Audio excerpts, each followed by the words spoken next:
Good morning and good afternoon, depending on wherever you at at the time of this recording. This is episode 108 of the Restricted Zone podcast, and I'm with a good crew today. Khairi, introduce yourself to the people, man. What's going on, fellas? Let's have a good episode. Let's get to it. Yes, sir. Let's have a good episode indeed. Lodge, introduce yourself to the people, man. Yo, what's up, everybody? How y'all doing today? Yes, sir. And then we have someone else coming on. He'll be in there shortly. Just Johnny, the analyst, not the advocate, or the advocate, not the analyst. I forgot. I can't believe I forgot the slogan, man. But he'll be on soon, and we're gonna be talking about the future of the league today. Recently, just now, honestly, the NBA draft lottery just took place. Just finished about maybe 10, 15 minutes ago at the time of this recording, and we're the Strictest Zone crew, and we're more than excited to talk about this year's NBA draft, probably one of the most important drafts considering the lottery selection that's been in a long time ago. And we're ready to talk about it. We're excited about the teams that have landed, and they'll be picking respectively at the time of the draft next month around this time.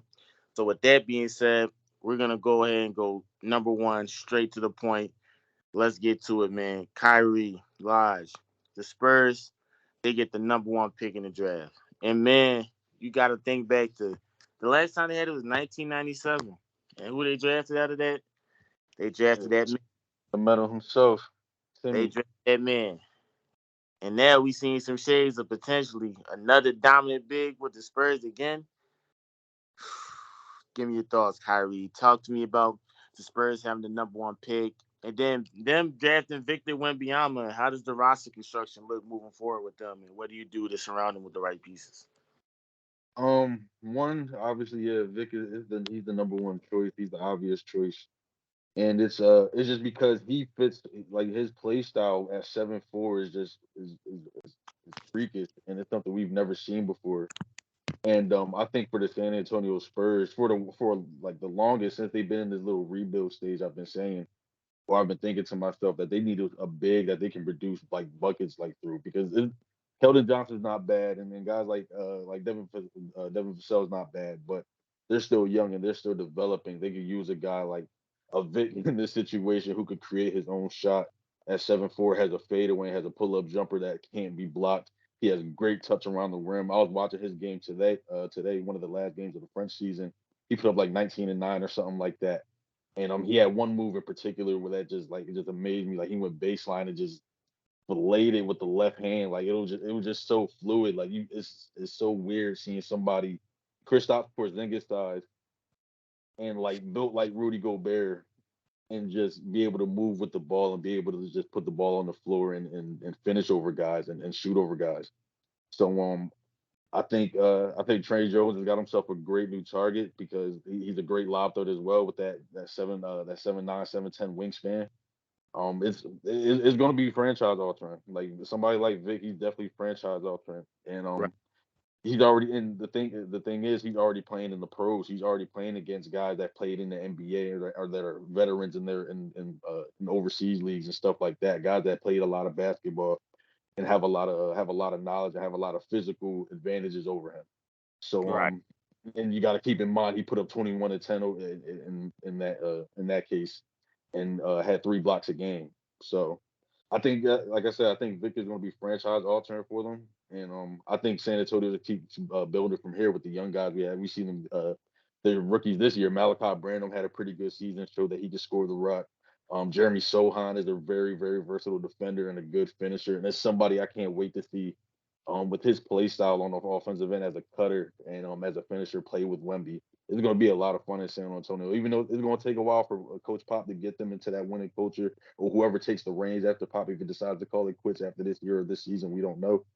But whoever has a good is getting something is very fortunate. They're getting something good on their hands because they got a lot of talent. They sure do, man. That was a great analysis from you. And Lodge, talk to me. The Spurs get the future generational big man. Just what's your thoughts on the Spurs and them being able to land Victor Wembanyama, what it means for Victor Wembanyama himself and the Spurs moving forward. First off, I think this is probably the best case scenario for him and probably I think the draft in general. I feel like the other possible landing spots for him, I feel like Houston would have been a little bit of a logjam considering they just drafted Jabari Smith and also Alperen Sengun the year before that. Um, as far as the Charlotte Hornets, though, I think that was the only other intriguing place that I could or would like to see him there. But I feel like as far as like the prospect he is, like Kyrie was saying, he's literally like team shifting, generational shifting. I feel like he just deserved his own place where he could kind of be his own star without a person like LaMelo Ball there, who's kind of already had his own type of name already sparked up in in the media. So now with the Spurs getting him, I'm really just excited to see how Pop does this 1 or 2 year coaching run, depending on how long he wants to coach, and just see if he allows them to kind of like play a little bit younger. Honestly, like Kyrie was saying, playing with Jerry Masilhan out there, I'm really excited to see them two play together on defense. I feel like with those two out there, I feel like their pace as far as offense will be a lot faster because they'll be pushing the floor a lot, considering their length, their ability to grab defensive rebounds quick and get the football down floor. So yeah, I really do want to see if Pop really kind of lets them kind of play freely and not kind of pretty much put them in that old school mindset. And I really do. So I'm excited to see that. All right. Colin, I seen you shake your head no when Elijah mentioned the Charlotte Hornets as an intriguing spot for Wemby. Why was it that? The Hornets, in terms of the structure, because of the Hornets, to me, when you got a generational guy like that, you want him to go to a team. First of all, Hornets isn't known for the development. Right, we know that, right? The Hornets are made for development. Getting someone like LaMelo Ball was obviously the most obvious common answer at the time because who else the Hornets were going to select that was the best NBA talent outside of those top three? Wiseman honestly kind of was a stretch for him to even slide into that top three spot. To be honest with you, I'm surprised the Warriors didn't take him. Now they're looking like maybe we should have took him in that draft, considering what Jordan Paul has recently played into. But with that being said, uh, maybe Jordan, he gets to study under Jordan. Maybe Jordan takes him under his wing. I get that. That's the intriguing part about that. But Well, Jordan out, bro. He's still he's not there no more. whoa, Jordan's out. Excuse me. I don't know. When you think of the Hornets, you just think of Jordan because the Hornets aren't even anything significant of themselves. But with that being said, Not to cut you off, but that's why I was thinking me and Elijah was kind of talking about it before, before everything went down, as Charlotte possibly being an intriguing spot. And I don't want to do state act like the diss Mark Williams or nothing, because Mark Williams as a rookie center, like of course he would have to be moved to the bench, but he played pretty good, and but it's just what would have happened. But outside of that, I think Charlotte kind of got a fresh slate going on with like the terrible season they had with Miles Bridges and his personal problems missing the season. LaMelo Ball was hurt all year long. Michael Jordan left. So I feel like this season was going to be, especially if they were able to get a guy like Wemby, um, to be like a fresh slate for them and like bring somebody else in there and implement their own type of system and their own structure and their own culture of and bring course, their guys up their own way, feel me, and draft people the right way in their own way, you know. of But course. yeah, I just for that reason, that was the only reason I really thought Charlotte would have been in the street spot. Uh, I mean, yeah, but I don't know who says you got Nick Richards there. You got a couple of guys that Victor obviously could start up What's Nick there. Richards doing, bro? Come on, I know that's the Kentucky guy and all, but what's he doing? You got PJ Washington there. You got PJ Washington there. Who else is over there on the bench? Yeah, they don't got nobody over there. You can say, I believe what Marshall. I don't know which Plumlee brother is there as the backup. Then they drafted somebody from Duke not that long ago, Mark Mitchell, I believe. Yeah, Mark Williams, So like I Victor said. starts over any of those guys. We get it. Victor starts over any of those guys, but then it's just like where the Hornets are really. You know, where the Hornets at future wise because their roster is really you don't know what the future is because a lot of the players are off the court problems. That's a big factor of it. That's why I said in terms of the stability of the culture of the Hornets, I Mm-hmm. just wouldn't want Victor going to that. Right? It's always something going on over there with a Hornets player. So whatever that is. So the Spurs and the Victor Wembanyama to me is a match made in heaven. I feel like Greg Popovich pulls 2 years with Yeah, the kid. I think Greg Popovich pulls at least maybe he was considering retirement depending on this year's draft. I think God gives it 2 more years. Kind of like how Kevin Garnett, to a certain aspect, Kevin Garnett isn't an NBA coach, but what he did with Carl Anthony Towns. worked with him for his first year. Really got him, even though they hadn't so far at Carroll Any Town, still plays like, the guy that, frustrating as it is. But I see that with Pop. He's going to push 2 more years to coach this kid. Really teach him the intangibles, fundamentals, all the little stuff to become, possibly, the next Spurs great big man. So I'm all for it. With that, we go on to the next draft selection. We got the Charlotte Hornets, man, and they fell to number 2. Honestly, didn't expect them to be the number 2 pick. I had them being a top 5 pick. Didn't think they dropped down to all the way to number 2, but here we are. And who are we looking at for the Hornets to select? I mean, some people say he's the second best prospect after Victor Wembanyama, but let's get your take. Kyrie, talk to me. Who are you rocking with for the Hornets taking number 2? This one, this one kind of threw me for a loop because all season long I've been dead set that Scoot Henderson is the second best prospect in this draft, and I've also felt like a lot of teams, regardless of position, should draft him if they had the second overall pick, regardless of position, just draft him as the second best talent in the draft. But I think it's very different for a team like the Hornets, who we kind of delved into previously. With their guard situation, of course they have LaMelo Ball, then they have guys like Terry Rozier and a younger guy like Theo Maledon, and of course want to get playing time over Scoot off the bat, really. But it's just they have a weird roster construction, and I think with Kelly Oubre being a free agent this summer, Gordon Hayward kind of on the decline. He had an okay solid season, but he's just burnt defensively. Like he can't really do much. I think they go with Brandon Miller right here. Despite Scoot being, like I said, second best in the draft class, I think they go with Brandon Miller right here. Just to have another knockdown shooter next to LaMelo Ball that can space the floor for him. That spaces the floor for other guys because he commands a lot of attention. I know during the NCAA tournament I ragged on him a little bit, but I shouldn't say a little bit. I definitely ragged on him just because for his poor play. But I personally don't. I personally don't see big time franchise altering talent in Brandon Miller. But since this is a fairly weak draft class, in my opinion, he's kind of touted up there. And not to knock him, he had a really good season. He put up almost 19 points a game. He shot very efficiently from the 3-point line, and I think he shot a few percentage points higher from NBA range while he was in college too, like past the college 3-point line. And he's a solid rebounder. He's not a great athlete, but he can get by. He's very fluid in transition as a lead ball handler, and as a transition shooter, somebody that can spot up in a quarter, trail on the wings.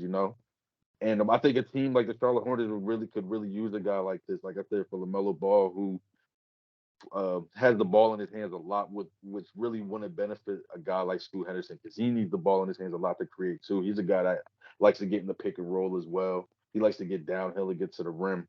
And I just think he wouldn't be afforded the opportunity to do that here. So I think Brandon Miller goes here kind of by default. But I think he brings a lot to the table to the Hornets with, like I said, his size at 6'9", with almost a 7-foot wingspan, knockdown shooter. I just want to see his ability to create get better. It left me wanting to see more during his college career.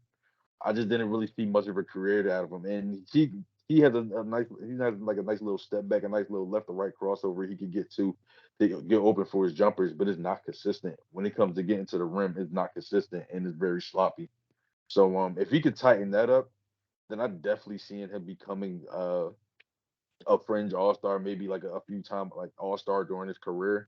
But for right now, I'm kind of cool on that. I see him being like a very very solid third option rotational like scorer type of guy right now. And again, like that's something I the Hornets need.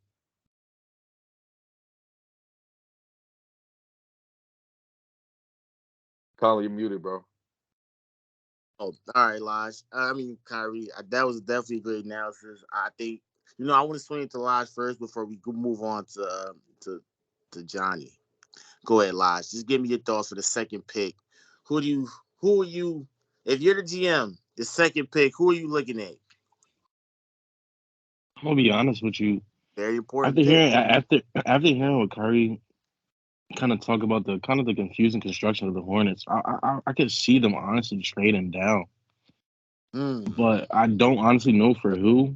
But I would honestly, I could only other player I would see that could fit alongside Lamelo Ball is maybe one of the Thompson brothers. But Okay. again, that's a little bit farther down. So for right now, I do will also pick Brandon Miller. I feel like he's just like obviously. I don't believe he's like Kyrie, the second best player in the draft. I think that's Mm. Scoot. Yeah. But I also did want to bring up if it wasn't for Mark Williams getting drafted, I would honestly wouldn't mind them drafting this guy Kyrie sent me earlier today was Taylor Hendricks at 2 if they didn't have Mark Williams last year from Mm. last year's draft. That would have been a nice rim runner player, lob threat for Lamelo Ball that also plays defense on the other end. But yeah, I would not be surprised if they trade down their pick. All right. So now, before I swing it up, before I talk, I'm gonna say you swing it to Johnny. Introduce yourself to the Restricted Zone crew. You hopped in. Just Johnny. Introduce yourself to the people, man. Johnny, Hello, what's good? world. Just Johnny. What's going on, y'all? Tapping in again, baby. I was trying. Analyzing, I was trying to not use your advocating. slogan, and I had the slogan on wrong. Do it properly for the people, man. I'm messing up. The analyst, baby, not the advocate. We just analyzing, not The advocating. Came analyst, on late. Thanks for running it without me, y'all. I'm on though. the analyst, not the advocate. Now, before I get my two piece, I'm just swinging it to Johnny. We're focusing on the second pick right now in the draft, and Kyrie and Lodge gave some interesting answers, and I'm so 50-50 on it hearing both of Kyrie and Lodge's answers. But then we look at Scoot. He obviously is the best prospect outside of Victor Wembanyama. Victor Wembanyama said it himself. If he wasn't in this draft, he'd probably be number one, which I wholeheartedly agree. He gives me Derrick Rose, John Wall, Russell, all the athletic point guards you could think of. Scoot matches that and maybe a little bit more. But Brandon Miller, we're gonna look at his production from what Alabama. And honestly, as a freshman, he had just as a great season as Zion, Malik, Lonzo Ball, those guys when they had the first year, rookie year. No one even expected Brandon Miller to play as well as he did, to be honest with you. And that says a lot. But we gotta also look at the facts as well. If we're gonna look at the good, we gotta look at the cons as well. Even though he played, like Kyrie said, he played amazingly well in Alabama. When it came down when the Bryce with the lightest, the March Madness, man, he shot really poorly. You know, he shot at least 40. He shot 40% from the field goal. He shot 30% from the 3-point line. That's taken from NBA distance at Alabama. So, you know, he really played bad in March Madness when the bright lights came on. The defense was focusing more on him. And that's kind of worrying because, man, we've seen a lot of guys fold in the playoffs. You know, they get that big contract the previous year. They showed out. Next year comes, they're a major disappointment. Major disappointment. And when you draft a guy that high at number 2, you just can't have that. And granted, he's still young, but you can't have that. Do I want Brandon Miller to the Hornets, Kyrie? That brings back to the Hornets culture the past couple of years. You know, this guy coming a lot of off the, you know, he got some bags on himself. We don't want to dive too much into that. But, you know, Kyrie, That's you very understand much my true. concern in terms of that. You know, so Brandon No, Miller going I there, yeah. I mean, it Well, should work out, Kyrie. It should work out. Like you said, Kyrie, it should work out, but LaMelo and Scoop, what do you think about that?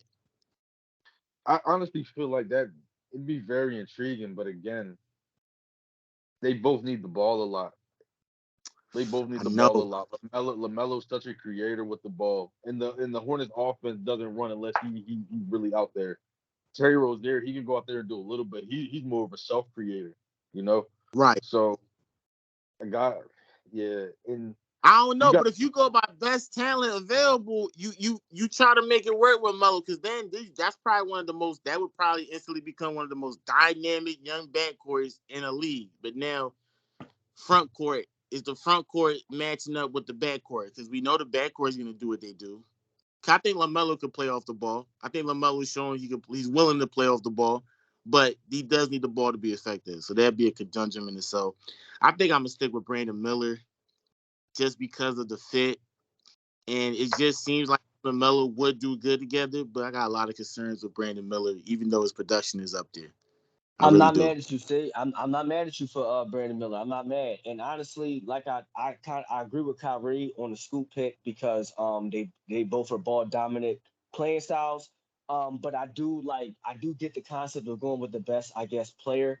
But Mm-hmm. I think I would reach more to Brandon Miller, not because Scoot isn't better. I do Right. believe also that Scoot is better, but Brandon Miller 6'9", about 200. He Right. give you had what 8 boards a game this year. Yeah, he shot bad, but at the end of the Right. day, good hustle player. I mean, shoot, he had some bright spots. I think in the first round when he Right. gave he gave Texas A&M like 23 points. I think he had Yeah. 19 and he had 19 against Maryland in Sweet 16. Shot 43% overall for the year. But at the end of the day, he's bigger, lengthier, like you said, to fit. He averaged 8 rebounds. I think he can do more as far as effectively on the defensive end, and he Right. doesn't need the ball as much. So I think that fit alone will probably have me lean towards number two. But I see That's what y'all saying about Scoop. right. Okay, Johnny, great analysis. So Kyrie, just like a quick summary, who you have at number two? At number 2, I got Brandon Miller out of Alabama going to Brandon Bell Charlotte. out of Alabama. Lodge, who do you have at number two? Just like quick summary for the people. Brandon Miller as well, but don't be surprised if they trade down. I know a lot. Since you brought that up, that's gonna be stuck in the back of my mind coming towards the draft day. What are they gonna do with their pick? Johnny, you're rocking with Brandon Miller. Brandon Miller. You're rocking with Brandon Miller. I'm rocking with Brandon Miller, but as a runner up, I would don't be surprised if they say, listen, let's work out Melo in school and let's see what we can go ahead and do with that. Don't be surprised if they go ahead and pull that trigger. But with that, Kyrie, we go to the probably the most unfortunate team that was really baking on this. Really baking on getting Victor Wembanyama. This is definitely not the most unfortunate team. The city of Well, Detroit is not crying right right. now. You The definitely city of not. Detroit is crying real You tears right definitely now. not. Right. Detroit is sick. So listen, but we're gonna go to Houston Rockets. We're gonna go, and the Rockets had probably one of the most intriguing off seasons as a young upcoming developing team. But before we get into that, Kyrie, who is your pick for the fourth pick in this 2023 NBA draft? If you're the Houston Rockets, who are you looking at? Wait, bro, we skipped the third pick for Portland? Did we skip the third? Oh, we did skip the Yeah, third pick. we Hey, skipped the third. we skipped the third pick for Portland. Let's take it back to the third pick. Portland Trailblazers. Damian Lillard. We don't know what he wants to do, but man, Portland Trailblazers. Who do you have at the third pick? Kyrie. Who are you looking at if you're Portland? And what do you Man, considering when you're drafting this guy? Are you considering with Damian Lillard in mind, or are you considering without him in mind? Because this dictates a lot. I'm looking at it at a standpoint from the GM. And I feel like Damian Lillard got shut down. I've never seen Damian Lillard get shut down like healthy to Right. end the season. Whether Portland was contender for a playoff or not, Right. Dame was Right. always playing. They shut him down while he was healthy at the end of the season. So You forget I that. and it's nothing like there's no like animosity there. There's nothing. I just feel like Portland knows, and Dame's made it known that Portland like he let Portland know like yo, you guys are going in a different direction than I want to go. Like I want to win championships. I want to compete for championships. You guys are young and up and coming and trying to find yourselves and trying to develop young players. And he's like, that's cool, but I'm like, I need something different than that. He should have Mm-hmm. had that same attitude about 3 years ago, but that's another combo, feel me? So I think with that in mind, they definitely are looking or preparing to go into next season without having Damian Lillard, and Damian Lillard Mm, preparing next season as a member of a different team. okay. So with that being said, they definitely go with Scoot Henderson right now, right here. Girl, There's what's no up? doubt about Boom. there's no doubt about it. I mean, Mm. again, like I said, the second best prospect in this draft. I don't have his numbers right in front of me, but I think he put up 18, if not somewhere like somewhere from the 18 to 20 point range. Had Yes. about 6 or 7 dimes a game. Was a good Yeah. rebounder at 6'2". He's got a 6'9" wingspan, 6'8", 6'9" Yeah. I wingspan. think most At of the big 6'2". guards that had those. Yeah. And just, like when I watch him, like all these explosive guard names like get thrown around, like and it's I have been hard like I think it's been hard trying to find like a direct comparison between like the Derrick Roses, Russell Westbrooks, the John Walls, Baron Davis, for me. But I really see a lot of like John Wall, like when I see him when I see him in transition, his vision, his passing ability, his unselfishness, just how Right. blistering fast, like how fast he is. Like he gets up like down the court like no other. And just his Like no what? explosion, some of the ducks he had for G League like this year were just insane. And I think it's the perfect fit in Portland for him. It's a team that's and it's an organization that it has another generational talent at point guard right after Damian Lillard leaves. Not a lot of guys are fortunate to Set up. replace their star players with somebody the year after, feel me, that you could say, here, Exactly. take us there, feel me? And Right. I think like with them drafting last year, Shaden Sharp, a couple years prior, Anthony Simons, we seen him come to his own. He's a 20+ point per game scorer now. If Right. Portland gets some bigs and they add to that depth and they just keep nurturing that young core. Chauncey Billups just keeps growing as a coach. They could have a really, really nice core and a nice squad for I years know to come. that's what's really scary about Portland. Now they shot themselves as one of the teams with the most potential, depending on who Mhm. they pick with this draft. Yeah, Scott, we gotta understand. Like I mentioned, Chauncey Billups. He's only in his second year. right? This has just been his second year as coach, and it's they haven't been favorable positions for him, to be honest with you guys. Mhm. Like he's like his first season, Damian Lillard was hurt all season. He was battling that lingering rib injury, and this season, one of the worst defensive teams in the NBA. Dame was in and out of the lineup, even though he played great, put up his 30 points a game. But again, you just got a lot of young guys, and I think it's just time to flip that next chapter. I think the fans of Portland are ready for that next chapter. And there's nobody that started with better than Man, Scoot right now. that's crazy. You draft Scoot, it's almost signaling a way out for Dame. You got a young 19-year-old guard. You know, you got to give him the reign and let him operate, make his mistakes. That's how the Mhm. guards. You know, they gotta you And gotta play. Chauncey Billups played guard in this league. Chauncey Billups won a championship as a point guard in this Exactly. league, No, and I he think went that's through he went through rough patches as a lottery pick. exactly Yep. perfect. So Perfect for Scoot to land in the for the Blazers. Go ahead, Lodge, before you swing it to Johnny.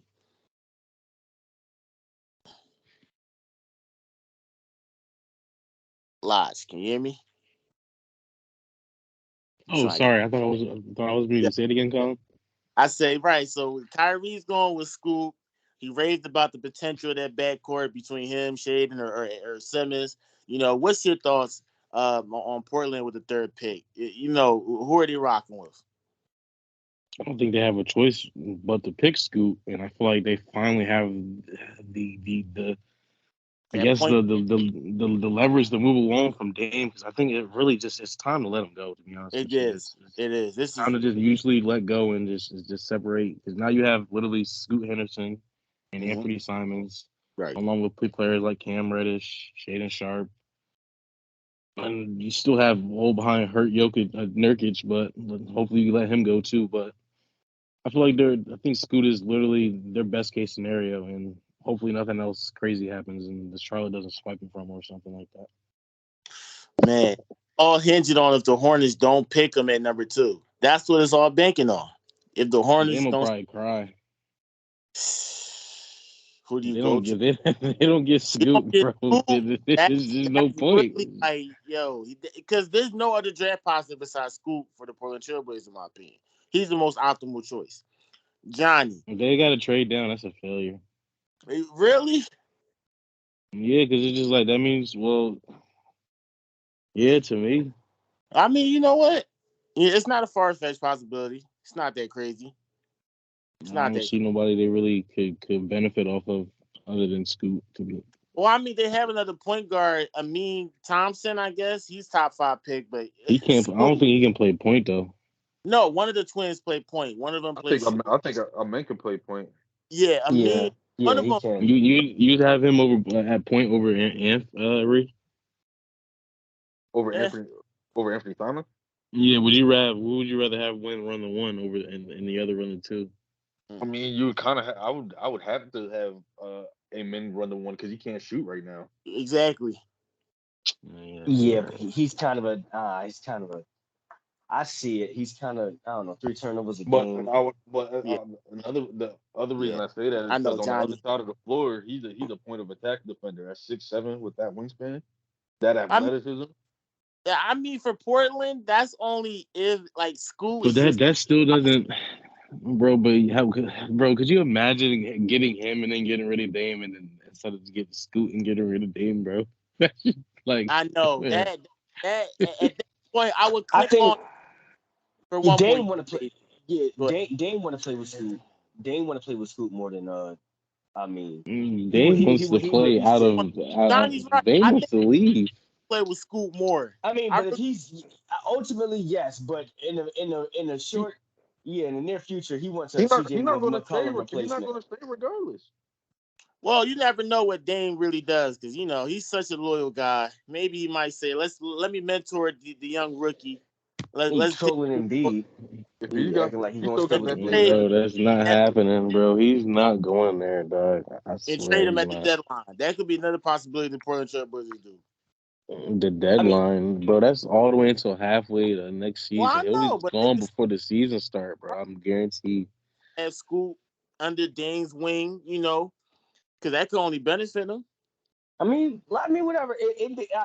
If even I mean, that probably is the most likely concept. So for that reason, I would say Scoot going to the Blazers Okay, because of that John. same reason. So yeah, I mean, I do got his stats here, and you was right, Kyrie. He's about 18 points a game, 7 dimes, Mhm. and Okay. he'll get you 5 boards and a steal. So that means Mhm. he's comfortable with taking it coast to coast off his own rebound, Sure like is. John Wall type style. So yep. like I definitely agree with that. He'll go to the Blazers. Dame's gone before the midseason is out of there. Got Like you. I mean Thompson is a good look too, but if I'm the Blazers, I'm preparing for the better point guard. And I mean they Better. both average 6 dimes, but I mean Scoot was less of a turnover machine, and he got his own bucket better. So I would go with Scoot going to the Blazers for that note too. He held his own against Victor Wembanyama in their matchup too. That was a heck of a matchup. They was going back and forth. What a guy, man. That's enough for like I said, the Hornets don't draft him at number 2. They say, you know what, man? F it. Let's just get this kid and we just work it out from there. I don't know. Don't be surprised. But we go on to the 4th pick. The pick I almost went ahead before the 3rd pick. I'm gonna swing it to Lodge first. I'm gonna let Lodge go ahead first. So Lodge, and then I'm gonna swing it to Johnny, then Kyrie. So Lodge, the 4th pick, the Houston Rockets. Scoot's off the board. Brandon Miller's off the board. Victor Wembanyama's off the board. You're the Houston Rockets. You're a little upset you fell this far, but who are you A looking to pick? little. Yeah, a little. That's an understatement, They're right? But pissed. they're right. So who are you looking to get with the 4th And pick? I'm and I'm honestly pissed along with them because I don't know who to pick. I know. Because I'm so this is another team that's kind of similar into the same like the Hornet situation where they're kind of log jam with a lot of young players or players a that's lot. 3-4 years into the league already, and they're kind of coming into themselves. So it's kind of like weird what position you pick out of, and you have especially at the guard position where you have Kevin Porter Jr., Yeah. you have Jalen Green, you got people like Josh Christopher off the bench still trying to develop. It's just a log jam. So what they have available to them. You got Mean Thompson. You got Cam Well, Whittle. yeah, You got I would assume they would lean towards a Thompson brother, considering they don't really have a defensive guard like Right. whatsoever on their on their roster. Like their backcourts don't play defense like whatsoever. Like it's pretty bad. But wait, like, Well, think Ime gonna change that at all? well, yeah, I was literally, yeah. So Luis, you literally saying that, I'm thinking in my head, Ime's there now, but still, bro, they have not one like defensive prospect guard, like whatsoever, bro. Like, so they need Yeah, one of the Thompson brothers. Now that I'm looking at it, so yeah, that's I'll a good take probably one. a men Thompson, or and then again, the guy Khairi showed me earlier today was Taylor Hendricks. I don't see them drafting him considering they again another guy like Jabari Smith and Alperen already there, and another guy like Kenyon Martin Jr. who's kind of playing that small 4 spot for them, who's been playing great, especially this past season. So yeah, I think they unfortunately have to grab another guard, and they may have to end up coming to the decision of getting rid of Kevin Porter Jr. Unfortunately, getting rid of Kevin Porter Jr., man. I mean, I think somebody from that guard group is going to end up being traded or probably used for trade talks. I just think that's probably the outcome when you have such a log jam at the guard position. And I don't feel like the Rockets are really too keen on Kevin Porter unless he decides to be a 6 man and, removes himself from being a starter. But, man, it's so tough. Johnny, who do you pick the 4th pick, man? You got a wide list of selections, but you just don't know where to go. Trade it. Say no. Hate it. The Rockets got a lot of. I Hey, mean, honestly, do a lot of no, it things. ain't much. It ain't much. I mean, I would say go with the Thompson brother too. I mean, just for the defensive purposes, he'll get you about 2.5 steals a game, almost three, 6 boards. I mean, that's something. He plays better when I guess in bigger games, more minutes. He does seem to play better. I mean, 8 boards, 8 assists under 36 minutes, 21 points per game when he plays more. In certain bigger games, so he kind of has a little bit of spark to him. I mean, compared to I don't even know because I'm looking like you said, it's a log jam. I'm looking at Alfred Sengun down there. They don't really need no. They're not going to put. I mean, they just want to give somebody to back him up. Maybe Jarris Walker. I mean, that's a reach. Probably not. I don't see anybody else other than a Thompson brother to help him out for defensive purposes. I know at the and like I said, they're pretty sick. Yeah, like y'all said, they pretty sick, man. They couldn't get they couldn't get number one. It's kind of stuck, bro. I don't really know what to do with Houston. I will go with the I mean Thompson just for the lack of defense, and that's just pulling at straws, pulling at hairs here. That's tough with H time. I mean, listen, it's such a Ah, tough. You take away the best three prospects, that's where it get real dicey in this draft. Very, very dicey. One wrong step can set yourself back a couple years. that That's the is problem. so salty for them. Yeah, Like, this one's tough, yeah. Rockets ew. definitely got screwed over, I say. But the Pistons to me, but Kyrie. So wait, quick summary before we go to Kyrie Lodge. Who are you picking at number 4? Yeah, I picked I mean Thompson. No, I know, but just quick summary. Johnny, who are you picking at number 4? This is a quick summary for. And trade down. I mean Thompson. I mean, Uh, Thompson, or trade Kyrie. down. Shoot. Are you going with a Thompson brother here? Or are you gonna shake it up? Um, I've been very tempted to. And everything Lodge said made a lot of sense as far as from the main point I was thinking is Amen being like such a strong perimeter defender, and Portland, Houston not really believing in that down there. So but it's just where is he going to get minutes in between KPJ and Jalen Green? I know he will get a ton of minutes off the bench and be very effective, but I don't know if they'll necessarily win like that since I definitely think he would be much better in the starting lineup with guys like Sengun that's also can pass it and who he was a good target for men. But I'm gonna have to go with Jarris Walker, who Johnny mentioned, who might be a reach. And I was sort of thinking the same thing, but at the same time, I can kind of see how Jarris fits in a lot of the same ways we were speaking with. I mean, whereas Jarris at about 6'8", like 6'8", 6'9", he's built like a brick. Like he looks like physically he looks just like Isaiah Stewart from the Pistons, like just brolic. Right. But what amazes me is how quick he is on his feet and how nimble his feet are, especially on the defensive end. He's one of the best perimeter defenders Mm-hmm. I've seen in college ball this year. Position out the window. And He has Okay. 6 blocks. He has 6 blocks versus Auburn in the Sweet 16. Wow. exactly, Yeah. Like like six he blocks had a couple alone. steals And in there. He had a couple steals in there too, I think. word, like Mm. like shoot. I think in Miami they lost that game. What did he put up? 16, 4 blocks, 5 dimes, 11 Mhm. boards. Yeah, he's a tryhard. You like that? What a He motor. does he was honestly my favorite. My I would probably say he's my favorite player in college ball this year because like I Mm. said, I can keep raving on the defensive end how quick his feet are. He keeps his chest up and high and straight, his back straight when he's defending guards on the perimeter. He keeps his hands back. He has very good instincts and good knowledge of what to do and how to avoid fouls. And you're going to need that in today's NBA, where guards are always hunting you down to try to get you in a foul trouble or to get to the line. So I think you pick him because especially on the offensive end where he put up Mm. about 13, 14 points a game, but he wasn't a focal point there. You had Marcus Sasser Right. and the other guard, I can't remember his first name, but his last name was Sheed, who were shooters and guys Mm-hmm. that could get to the basket. Get to the basket and put points on the board. So he really got points out of like dump off. He could create a little in the elbow area range. Like he's got a nice little mid range jump shot. He's got good touch around the rim. I say why not if you Mm-hmm. Houston for real? Because Mm. what else are you going to lose? You know, you're not going to be good this season. You draft another guard that can't shoot, I feel like he's already going to be ostracized because you're playing with other guards that want to they do nothing but shoot the ball. It could be a balance there, but Could I be would a have to see. balance. I got to see what Ime I, does there.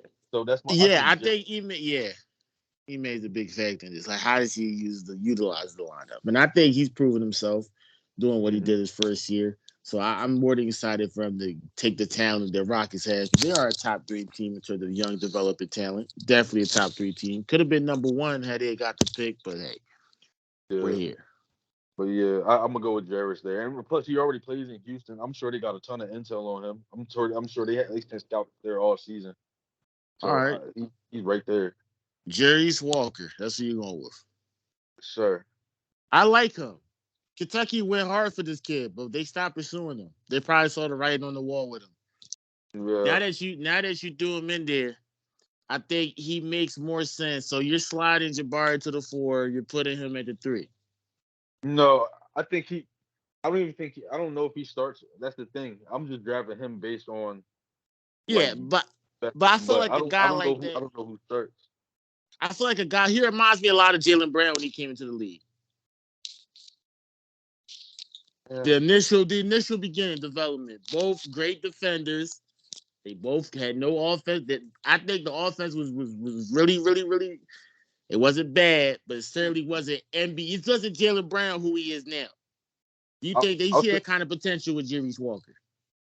no, but I'll say this. With as far as like the fit, who you're talking about with Jabari and starting at that 4 spot, Hmm. I'll say whoever fits best, like throughout training camp and through summer league or whatever, Right. whoever fits best with Alperen Sengun, because he has to start at the 5. He has to start. And he absolutely, if you want to win, he absolutely has to. Gotcha. In my opinion, he's their best player. He is. So whoever fits best with him, that's who starts. But Okay. whether it's him, whether it's Tari Easton, whether it's Jabari, I think Mhm. they got a myriad of guys they can pick. KJ Martin Jr., they got a ton of guys they can pick. I don't disagree with you. Don't disagree with you.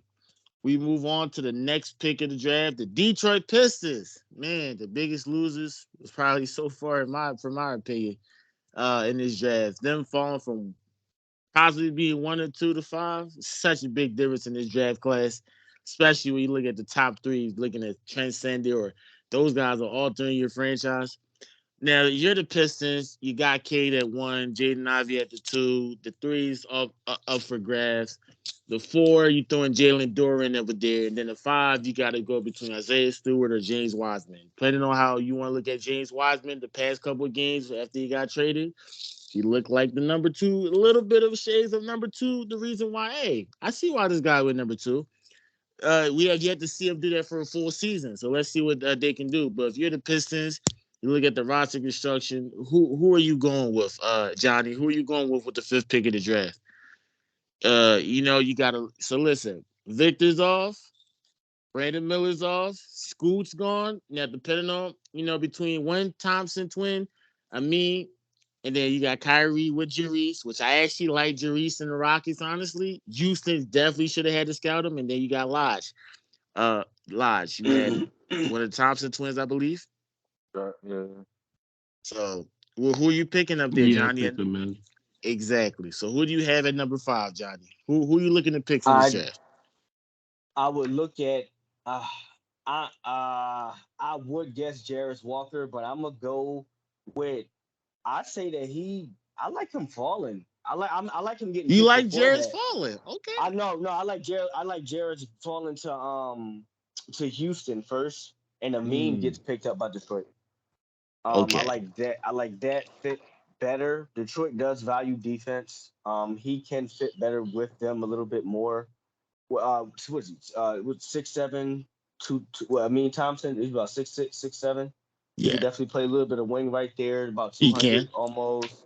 Yeah, he Like I can. said, 2.5 steals, about 6 rebounds. He can spread the ball.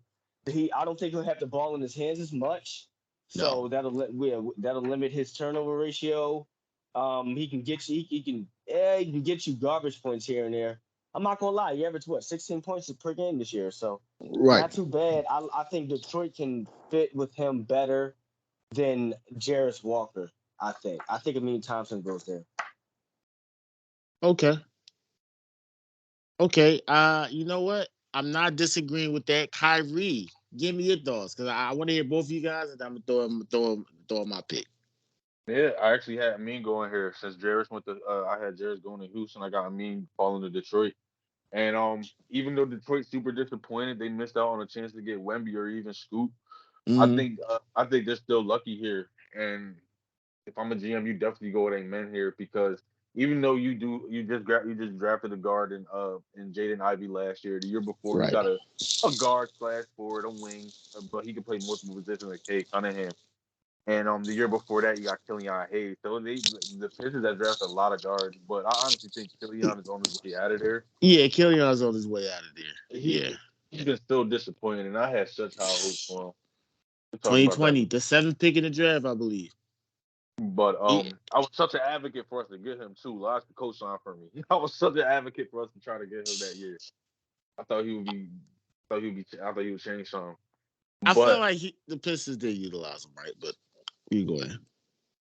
yeah, and he has some redeeming factors. I mean, he's a good defender. He's a pretty Yeah. good passer when he's focused. But I think he gets the boot here. I think he either gets traded, and I think they definitely go with him in here. And I think it's a perfect situation because even though his jump shot's not all the way there, Mm, which is really confusing me because the man has such a nice jumper, like form wise, but it he just does. doesn't go in. Doesn't And go. even off the dribble, like all his shots look good. They look mechanically good. He gets good elevation, but they just don't go in. But you got a guy, Jada Ivey, who's a pretty good 3-point shooter and showed he could get to a score from the outside his rookie year. You assume Cade comes back healthy. He's a good knockdown shooter.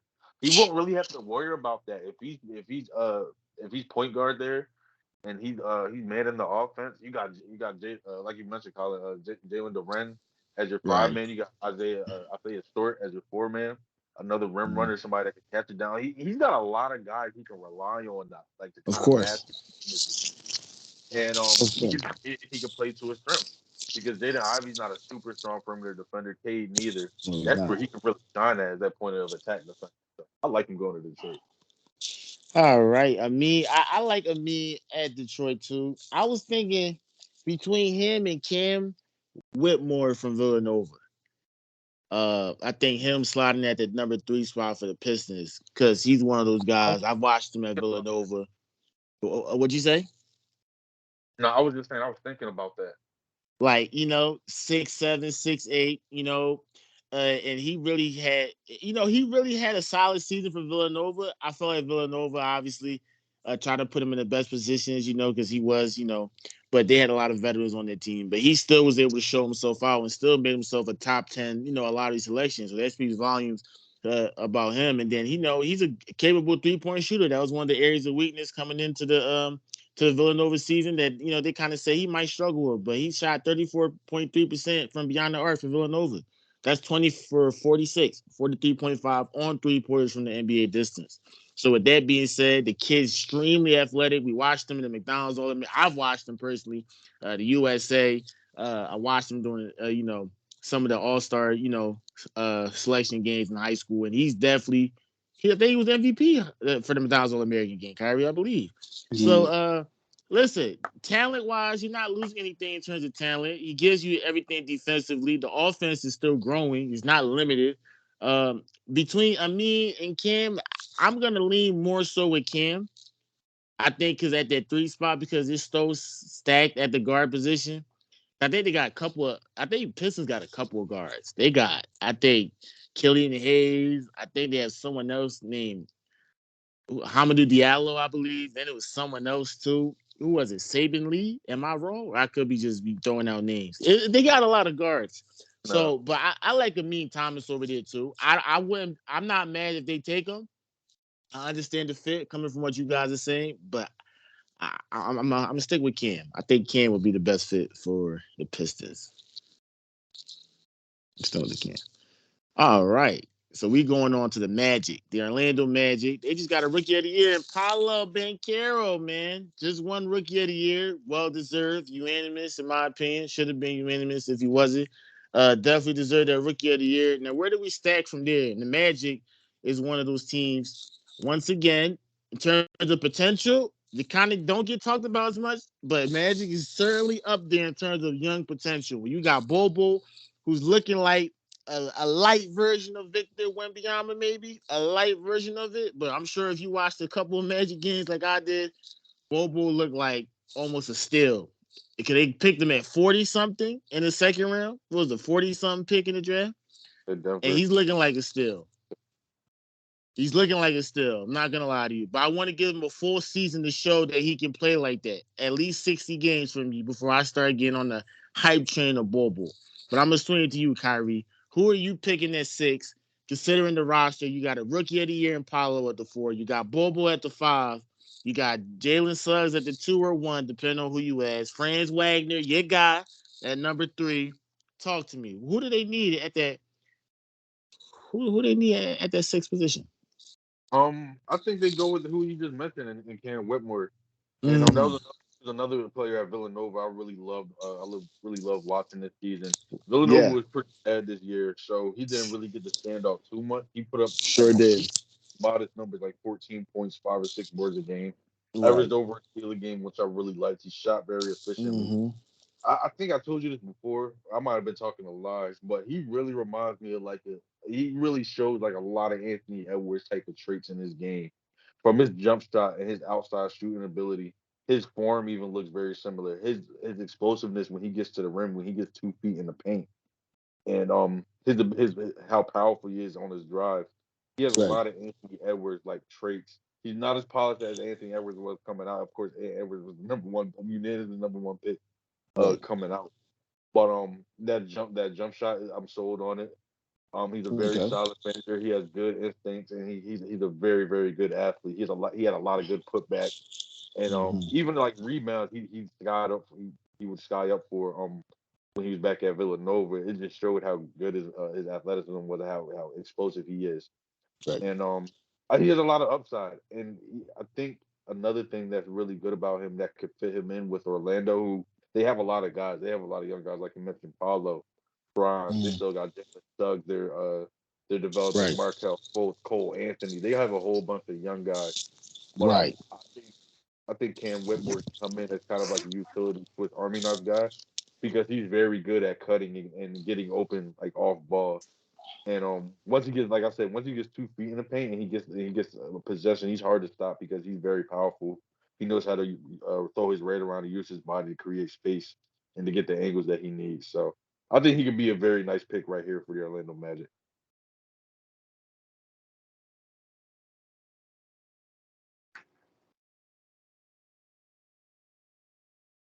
And that's definitely a great analysis from that standpoint. My mic was on mute. And you know what? Cam with the Magic is so clogged up. That's why I wouldn't want Cam to go there. Because they got so many players over there that could be utilized with the Magic. And I just feel like I think Cam would be a nice piece for the Magic, but You depends think on he'll how kind they of get lost utilize it. there? Where would you say, Kyrie? I'm saying you think he can kind of get lost there? He would. I feel like he would, and then Fran's been playing well. So what's the opportunity for him to ever start at that point? You could start him at the 2, but you're basically you're banking on that NBA percent, that 3 point percentage. You're banking on that translates. You're really Hmm. banking on that at that point. But I'm Yeah, not mad. I'm not mad. I'm yeah. not mad at that bit. Like I said, Orlando's in a tough spot being such a deep team and having such a high pick. Like it's in situations like this, kind of hard not to cause a logjam.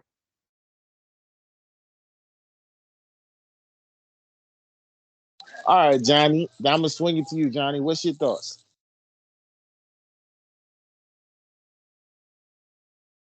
Well, honestly, it gets harder and harder around this time. Around this time of part for the draft, especially if you're the Orlando Magic. Like I actually agree with the idea with the concept of too many guards there for Cam, to fit. With Franz Wagner playing how he is, and I think Cole obviously, and the other guards that they have there. I agree. I agree as well, which is why I think they go a little bit bigger. I mean, the next available, I guess, best available player would be Taylor Hendricks, a 6'9" forward, a three and like Shot 39% from three this year, 6%, 6.2% block rate. So he can defend the rim, he can stretch the floor. That's what any team needs. Can he? I think he could fit. I think they could fit him more in as a wing player than they can with the guards that they have. He plays a little bit above the rim. I think he's just the next best athlete available, and I think they go there a little bit as far as like staying small, as far as going with the guard area. Again, it's tough though. Ain't too much to pick from around here. Yeah, I kind of like Taylor. I kind of like the thought of Taylor Hendricks going there because they don't have a lot of rim protection, and Taylor Hendricks definitely provides that. I kind of like that too. Colin, you're on mute, bro. Oh, I mean, for the Magic, they're not necessarily. I don't know. You got Bobo and Paulo. You got to hold Paulo at some point, turn himself to a solid defender. But I like having him come off the bench because who does the bench have for the Magic? They traded away Mo Bamba. Who they have in terms of big men? Because I know the Magic got a lot of big men as well. That's the problem. They're stacked at every position. So Yeah, it's like we say this every year when it comes to draft time. right, we say it for the past 2-3 years. We been saying that about the Magic, like Yeah, they got Tuma Kiki, Wendell Carter. They picked up Batat today from the Pacers. then they put John, Jonathan Isaac on the max then they give him like some contract extension. They Like, did. They yeah, extended him. They extended him. yeah. Like, years ago. where's the I don't want any prospect going to the Magic. I think they should really trade the pick, give it to us, the Sixers. We were more than glad draft somebody from this draft and rock out with them and see what we can do with that. But if I'm the Magic, I don't like any prospect going over there because it's the fact that they're so stacked. But I like Johnny's suggestion. If I had to pick, maybe, but the Magic. I don't know, Kyrie. I feel like the Magic's potential is definitely sky high, though. They just gotta take Yeah, that next step. They just need someone like they need a dominant guard. So with that being said, I didn't pick a me. Wait, did I pick a me for the fourth pick? I think I picked a me for the fourth pick. Maybe we go with Asar Thompson for the Magic. Shar be nice there too. The you know, I get that. the MVP of the overtime elite. You Yeah, know, I think anybody that can play multiple positions, I just think would be because good for the Magic.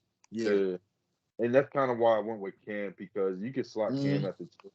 You put You him can at the two. slide in. You Exactly. can you can play him in small ball four situations. Right. And I'm thinking of the guys they have like France. He balances out so well with them because you can have friends on one side of the floor, you can have Cam on the other.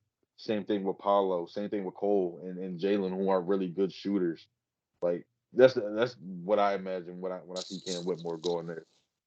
You know what? And I don't just I do, but Cam was just I feel like he was get overshadowed in that whole roster. That's my biggest thing. I want Cam to shine. I think Cam, he's one of those guys, he's gotta be put in the right situation. And if you utilize him the right way, we say it's about every prospect. But you put him it's really people underestimate the teams that these guys go to. They really determine everything too. So Right. but like I said, I like Johnny's choice. I like Kyrie's choice. Like I said, I love this draft honestly because you really don't know outside the top three, maybe the top five. You really don't know. You're just going off of what you can, the film and everything like that, scouting reports. But we move on to the seventh pick in the draft, and the Indiana Pacers, man, they got a point guard in Tyrese Halliburton, man. That guy's a problem, right? And then you got Benedict. That's another problem. Oof. Your backcourt is pretty much set right there. You don't really got to worry about the backcourt anymore. So now we're looking at the 3 or 5 for the Pacers, in my opinion. Miles Turner is still there. How long is he still there for? We don't know. So you got to factor that into that decision as well. Isaiah Jackson is the 4 over there between him and Daniel Diaz. Maybe they could possibly move one of them or they keep both. They got a lot of big men over there at the Pacers too. Jalen Smith. What was the one at number 5? I think it was named Bits. I can't pronounce his last name for the life of me. There you go. Yeah, And my Syracuse boys. there you and then they got somebody else too. But basically the Pacers are stacked too. Just from the Yeah. forward position to 5. So I was gonna say Taylor Hendricks, but I said, man, I don't want him to get benched there. But if he falls there around this range, they have him going between 7 to 14. But they say he's been rising through the combines, been rising through the whole draft process so far. And he wasn't Right. even a top 50 recruit, right? He wasn't even the top 50 recruit at the high school. He had an freshman year. I mean, a really good freshman year. And it's like now he's finding himself into the lottery. Are you sold on him? Are you buying the hype on this guy? Do you think he's deserved to be the seventh pick? Who's your seventh pick, though? Sorry. I gotta Uh, hear your thoughts. he's definitely somebody that can be in this range. I'm not going to disagree with you there. I just Okay. don't like the fit for Indiana personally because of all the big Mm, men, like you said, Miles Turner, O'Shea, even though he's a free agent this right. year. Isaiah Jackson, who's still developing and turning into a nice player himself. For the Um, Pacers, definitely. I like it. I want Indiana to get a defender. Um, when you look up their roster, you don't really see a lot of uh you don't really see a lot of solid perimeter defenders. I mean, Tyrese Halliburton's a better perimeter defender than he gets credit for, but Right. Buddy Hield's not that good. Benedict Mathurin is not that good yet on that end. Chris Duarte can use some work on that end. So that's why I think they go with a guy like Asar Thompson, the second Thompson Okay. brother, or Okay. Okay. the other half to the twin set. And you put him Um, at the three. I like it. I would play him, put him somewhere in the two and the three slot. He could probably Right. play someone down the line too. Okay. His handle's not that bad. Nope. He has good instincts and is a good passer, just like his brother too. His brother's just got it on another level. But Right. what All Star's a better shooter though, which is what I like here because he still fits into that Indiana kind of coach, that Indiana kind of scheme where all their Right. wing guys pretty much The shoot for the most culture. part. Yeah. Yeah, you can shoot. You can shoot alongside Tyrese Halliburton. You can run in transition with him because let's not forget he's a freak athlete too, Right. a hell of an athlete. And I just think that's the guy they need. Somebody that can get out in transition with Tyrese and with Buddy, who's on the lanes. He can Mhm. spread out the floor with Benedict Mathurin and Chris Duarte when he's on the floor with either one of them.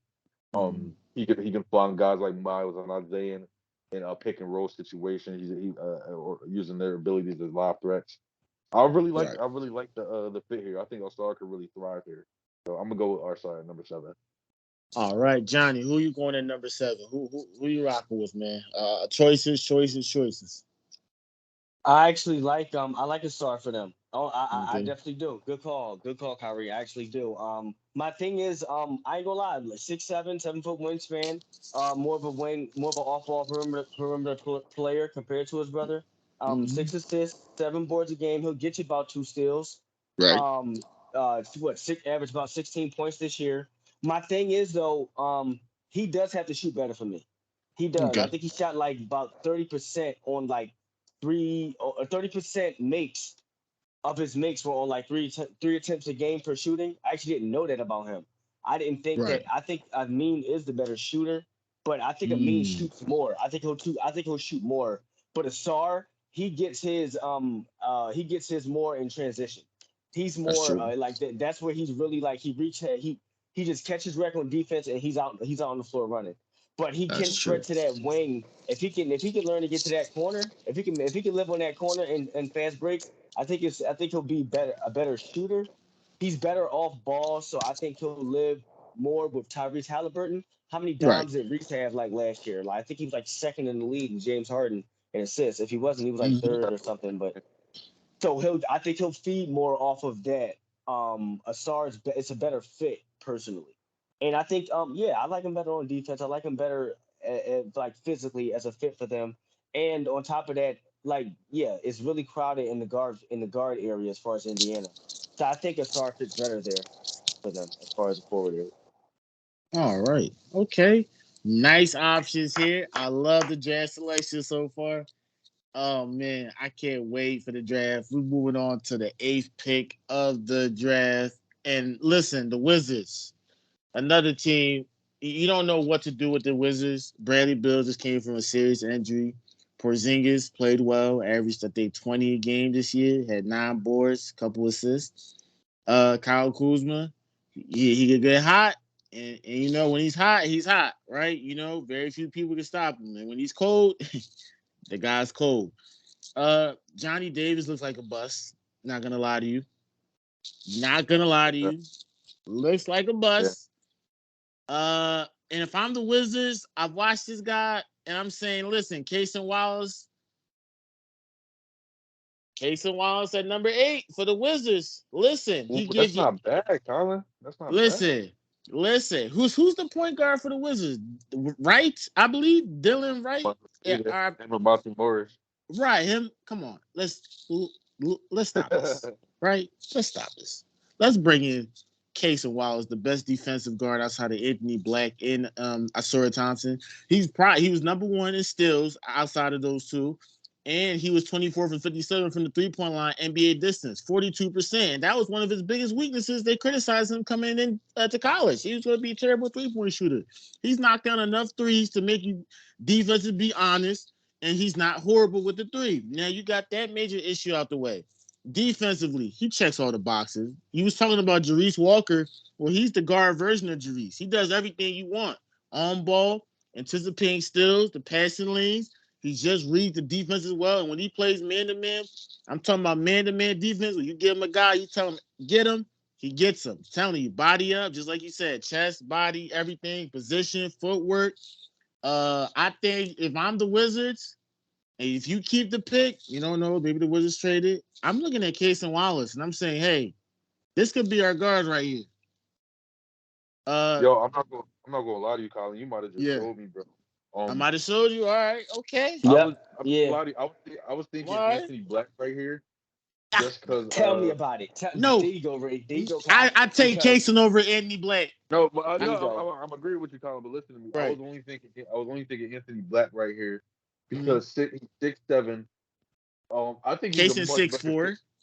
Yeah, but I think he's a better shooter than what he displayed this year at Alabama. And I think I can see it. I can see him. I can project him. No, you're banking on that. You're banking on Anthony. Kaysen's proved himself to legit. You can't just undercut him. That's true. And that's great for a guy like Kaysen. And that's why I was going to say, I think Kaysen, like I said, bro, you showed me he's definitely going to be the pick right here because when you think of like their past picks, and like a guy like Corey Kispert, he needs a guy down the line that's going to be able to set it up for him. Mm-hmm. Johnny Davis, if he ever gets it together sometime down the line, he could be a great off the right. Yeah. So and I think even though Kaysen only averaged like 4 dimes a game this season, I think. Yeah, that's not his fault. It's not his fault. It's definitely the Kentucky offense. I already know. Exactly. He showed me instincts where he's like he knows where to put the ball. He knows how to put guys in good situations. He's showing him run the pick and roll. Even though I want to see him do it a little bit more, he's pretty good in the pick and roll situations. So and then as a defender, that's really my favorite part about Kaysen Wallace. The most elite aspect of his game. I'm not gonna lie to you guys. When we had our first round pick, before Dallas cheated and took it, we'll get to that later. Kaysen Wallace is my guy. That's who I wanted right there. If we had like a pick in that range, 9 to 11 range, that was who I wanted right there, bro. I wish the Sixers could trade for him, honestly. I just the defensive part for me is what makes me so happy. Like I love his defense. Watching him play defense, I loved it. He's tough. He's rugged. Tough. He'll get you about. He'll get you about 2. Right, Johnny. Right. He'll get you about 2 steals a game. 2 steals, two blocks a game, 1.5 blocks a game. He's gonna get you blocks and steals. That's the greatest part about it. And he shoots, and like you said, Kyrie, I like Anthony Black, but Kaysen shoots just a tad bit better, and I'm so upset at Anthony Black about that. And I think that's the only thing that's gonna have Kaysen go ahead of him. So I like Kaysen all around. I really am a fan of Anthony Black, but Kaysen's the better pick. I like it, defensively. But yeah, he shoots a little bit better. I ain't gonna lie. He shoots 30 like off of 4 makes. He's gonna make almost 50% of it. Like out of 4 shot attempts, he's gonna make at least 50% of it. So that's more consistent. I think like Anthony Black shot like less than like almost 30% this year. He shot like 30% on the dot. And he shot more too. But yeah, I think still, Kaysen's the better shooter. I'll go with that too as well. Not the last point. Kaysen takes really good care of the ball too, which I like for the Wizards. Kaysen does take care of the ball. Good care of the ball. and he's 19, fresh, young. Listen, man, I like Casey with the Wizards. I hope the Wizards, if they do bank him, you never know. Casey could actually play himself high if he do well with the individual workout, the private workouts. You know, hey man, Mhm. he's got all the potential. I think Cal's offense is garbage. That's why he's really not considered. He's not a top 5 pick in all honesty. Sorry. Really, that Uh, offense is really that bad. Let's go to the ninth pick before I get upset. The ninth pick is the Utah Jazz, man. The Utah, another team with the second highest draft picks, I think, outside of OKC. Man, I don't know what yeah, the Utah Jazz is gonna do, but if they're looking at a point guard, I don't know if they're looking at a shooting guard. The small forward position. They're set at the 4 and 5. Walker Kessler and Laurie Markkinen or Udoka. I have such a hard time saying this guy's last name, but you know Udoka from as a Kansas. yes, sir. Yes, sir. So they're set. They're semi-set at the front court position, but I won't be surprised if they look for someone from the front court position. But if I'm the Utah Jazz, I'm looking at Anthony Black. Let's get it, point guard wise, because you can't have Collin Sexton running the point guard. Who the point guard right now for the Utah Jazz? Isn't Mike Conley no more? So what point No, guard do they have? it's Collin Sexton and Chris Dunn. That's ridiculous. So now we take Anthony Black and we bring him to the mix. What's your thoughts on that? And do you like that? Because he's my pick for number 9. I think Anthony I, Black. But I I do like that. Because Anthony Black, like you mentioned, Colin, even though they have him listed more as like a swing man, like playing that 2 or 3, I can right, see his upside as a point guard or as as like a a point point guard, down the. that's Because he's 6'7", he's got yes. long arms, and he's a very very good defender. He's a rangy defender. Mm-hmm. Um, for the Jazz though, He's a Swiss Army knife. He got the blend of yeah, size, playmaking, defensive ability. He was able to draw more fouls. It's just that the shooting's just not there. But you're banking on him that the kid's a hard worker, and the Utah Jazz is a system where they will properly develop him. And I think he could exceed as a point guard. Now you got your future point guard. I think Larry Markkinen, I think he believes he's on the what was it? I believe I think he could potentially be out for the Jazz maybe next year because he's on a mission, I believe, for based on his religion. I don't know if you no, guys for the Swiss Army, he has like right. mandatory for service. He's Swiss, right? Or no, Yeah, Finnish. For the right. Finnish Army, he had like mandatory service. I think he's supposed to be Right. back before the season starts, though. Okay, well, Don't quote okay, me on let's that, but I thought from the article I read, I believe they said he's supposed to be back for the season starts, though. but with that in mind, with either him coming back or not coming back, I just feel like Anthony Black he's not a selfish guard. Sexton is a selfish guard, unfortunately. He's just best with the ball in his hands and just telling him, yo, Sexton, just play defense the way you play defense and just score. Right? Sexton's not a point guard.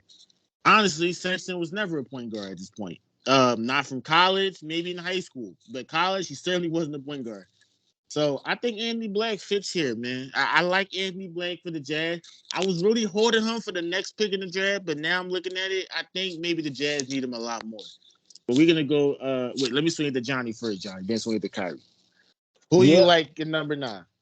I would say Anthony Black because Mm. I'm not gonna lie, he's the better fit. Like I said, you got to go fit here, man. He's the better fit for this Utah Jazz team. More than I see. I'm looking down here. I like it's a couple of other young cats that do stand out to me. I like Grady Dick. I like Grady Dick. Keontae George. You talk about names that's I hard to was say. battling. I was actually battling between Keontae, him and and Anthony you know Black. why? And you know why I said the aforementioned Mr. Grady. We'll call him that. You talk about a name that's hard to say. I like him, but he's like one dimensional. Keontae, yeah, we'll call him Keontae. It's a Grady. children's show. It's a children's show. I'm sorry, Keontae George. I like him as well, especially for He's Utah. It another was tough one. between him and Anthony Black because I think Utah is not. I wouldn't say a Donovan Mitchell replacement, but man, I'm talking a kid that knows how to score on all 3 levels here. I You're mean, right. he like as far as he shot 42% for field goal range, a little bit 30% from 3-point range. Surprisingly, I don't know why, but this kid he's more of an insider. He knows how to get to his spots. He knows how to he an incredible finisher.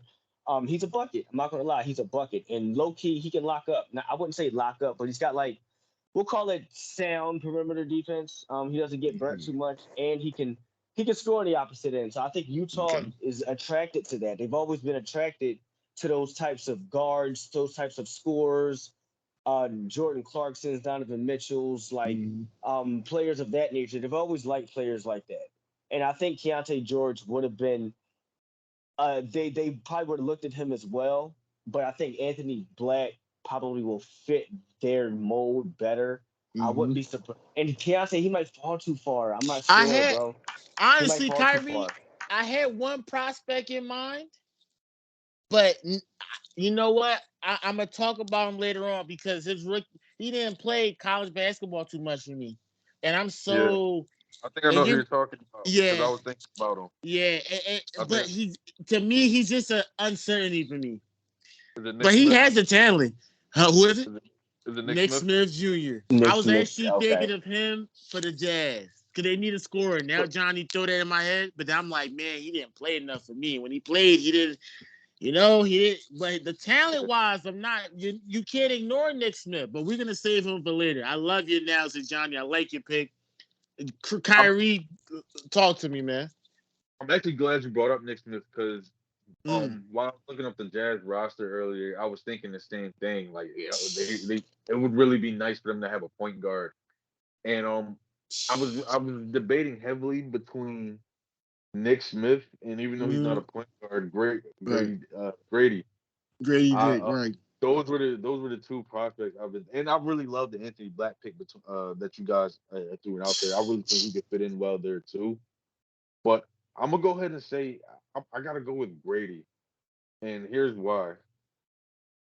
One, Utah could Sniper. Sniper. they could potentially lose Jordan Clarkson and somebody else. There's another guard they could possibly use a free agency. I can't think of his name right now, Yeah. but Taylor Horton Tucker. That's who it is. There you go. They could possibly lose them in free agency this Mm. off, and I think what like the best thing to replace it because that's over like 30, 35, 40 points a game almost that you'll be Right. losing if you were to lose them both. You know, there's nobody saying that they're going to lose them both, Right. but I think in the case that you lose one of them, bench shooting is highly valued in the NBA today, and I think a guy like Grady Dick that can come out and have a straightforward approach. Johnny mentioned his game being one dimensional. I can kind of see why he says that, Mm. but I think his game is. I think he is what he is already. You know, Okay. and that's not to say he has a limited ceiling. I think he already found his niche, which is an advantage when you're talking about other younger guys coming into the league that are trying to Mm. find their niche. I think Grady Dick can go to any team and provide what he provided at Kansas. Right. Outside shooting, solid to pretty good defense. In space. Mm. He's a very very good cutter. He's a really really smart basketball player, Got you. and I really like watching him operate. I really like watching him go through the processes of the game. Mm. And there can be times where he kind of goes ghost and he kind of fades away, but he always comes back and he'll just hit it like a deep three from like 35 feet out. Right. And he'll just get it going and like he'll get the crowd going. He just got that swagger to him that I think a fan base like Utah could really covet. Okay. And I can see him being a big time scorer down the line. I honestly can. He's got the handles. Mm. He's not super flashy with it or anything, but think of it like an Austin Reeves type of guy where he Right. can get spots. He's crafty. He has I good like that. footwork. I like that. And I mean, shoot, That's all hinging on who the point guard for me then, who can? because I he's mean, not a who? guy. Yeah, Yeah. he's a bigger version. I'm saying you start with Grady off the bench. Okay. You start with Grady. I'm saying you start with Grady off the bench first. All right. Okay. Yo, But then bro, he shot for. you still need a point guard. And the good thing is this draft is point guard heavy. So you should have no Right. problem and within the 20s, like late first round, mid first round, early second round, even if find yourself a quality point guard, you could bring in this training Right. camp. Right. He Okay. shot 40% from three. He's 6'8". Who can't use a player like that? And he's great off Big ball. one. He's an off ball professional at times. And who Mm-hmm. just can't use that, bro? 6'8", 40% from three. So not mad at that, Mr. Grady. All right, listen, I'm not mad at that pick. I think between Andy Black or Grady, you think either one of them, I think Utah Jazz will be heavily looking at, and Jazz probably has other people in mind. But I think those two are probably the best prospects in terms of the Utah Jazz. Me personally speaking, I think the Utah Jazz is setting themselves up to have a pretty nice future themselves. Larry Marketing turned himself to be that guy.